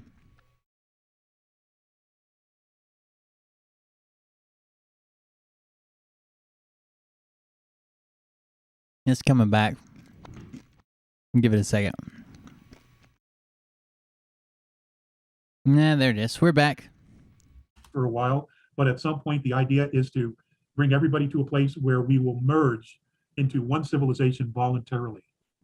Because then there's no coercion. We did it voluntarily because we saw that it was the right thing to do. And dude, we're off to the races at that point. Mm-hmm. Then we start watching each other's back. Then we stop fully having wars and battles. Then we can start exploring our own galaxy and the universe. I'm hooked. That's my first one tonight, but I am hooked. And you know, our experience here is unique. There is a lot we can teach other races. It's like it's vanilla ice cream with like a crunchy chocolate on the outside, and it's got like Rice Krispies or something on the outside, like a crunchy like sprinkled on it. They're really good. Especially, you know, we may go to other galaxies. Back when I used to do a bunch of fucking like pain pills and shit, I would get really fucked up and eat ice cream. That was like the highlight. Point and discover civilizations that were in a similar place we were, and we would be able to step in and mentor them and say, look, we've been here, we identify with what you're going through. Here's what we did. Here's how we got past it. Here's how we got past the idea of war. Here's how we got past the idea of a currency system. All of those things that can trap a civilization into self-destructing. Yeah, it's the Nestle Crunch Bar, but mine, these are like Bluebell instead of like Nestle brand. But yeah, it's the same thing. Mariah likes the ones that are like all crunch on the outside. Like they have the strawberry ones and the chocolate ones. She likes the strawberry ones. But I like the chocolate hard shell with just a little bit of crunch on the outside. It's pretty good. So you're saying that eventually, as we evolve into 5D and yeah, I used to bust down 3 or 4 Roxy's and fucking a case of ice cream bars. And higher, of course, with evolution. We will eventually be in the same position as the Andromedans today. Exactly, that's the goal. Right, and it's all about they intend to evolve to higher levels as well. Right. So, what's normal to them when it comes to having fun or playing games? Yeah, those ones. Or, those what ones. do they do for fun? She likes the strawberry ones. They're good too. Those are kind of my favorite, I guess. They have one like that, but it's Butterfinger used to be my favorite. Butterfinger used to be my favorite candy bar. I don't eat a whole lot of sweets. I'd get on kicks like where I eat ice cream, but I don't eat birthday cake. I don't eat cake for any occasion. I don't eat pie. I don't eat fucking donuts. Like I don't eat sweets. But I get on kicks where I'll eat a shit ton of ice cream. But Butterfinger used to be my favorite candy, and I would have like one a year, but it was like my all-time favorite. It was about the only candy bar I ate. And they sold the company, and they come out with a new formula that's like organic peanuts, and it's like real shit instead of lab-made shit. And it's shit. It's horrible now. Like I want the artificial cancer-causing elements back, because whatever they did to Butterfinger, they ruined it. They love science. They love nature. The children learn in circles in the park area. They have a Butterfinger ice cream like that. That's where I was going. But they're all talking to each other. They like music. Typically, what they've been doing is they will take music from different stars. That's funny, Mariah. I told Mariah they changed the formula, and like she took like one little bite of it. She doesn't really eat Butterfinger. She's like, tastes the same to me. They fucked it up. Whatever they did to it, they fucked up Butterfingers. It says on there like all natural or no So it says something like not all natural. It says I don't know, natural ingredients or something, new formula, and it's horrible. Like it used to get stuck in my teeth. Now it sets up like concrete in my teeth, and like it's just bad. All about it's bad. Planets, solar systems, everything has a frequency. And what they'll do is they'll Well, they need to put them fetuses back in it if that's what it was. They fucked it up. I've introduced them to contemporary jazz. Well, Michael Jackson. They're not excited about music with lyrics, but they really like not only classical music, but contemporary jazz. Because I would have it on the car a lot. And then when I would have a contact, Mornay would say, that was very interesting. What was that? And I've given them several pieces of music, either in a cassette or CDs. So they have it, and they have the technology in which to pull it off and make it work. So, there's a lot of things that we have here that they already like that are unique. And, they're amazed that those who know how to create music. I like to binge eat ice cream and pussy. Mariah doesn't care for the ice cream much. They're amazed that they can pull these chords out of seemingly nowhere. I murdered her. So beautiful. And the thing that I gave her the independence she always craved on Independence Day. When they listen to it, they are listening to the emotion that the musicians are playing with. Yes, they like the sound, but the sound is a result of the emotion that the musician is projecting into the music. That's what they like. They see us as having this enormous depth of emotion. Yes. Not like they have. We in many respects, we're off the charts. Okay, let's skip ahead again. He's kind of getting boring. Let's see what he's got. What else he's got? That's where they express the most love, and because they can share it with the rest of their civilization. And there's no limits. There truly are no limits. Just the ones. Orange Dreamsicle.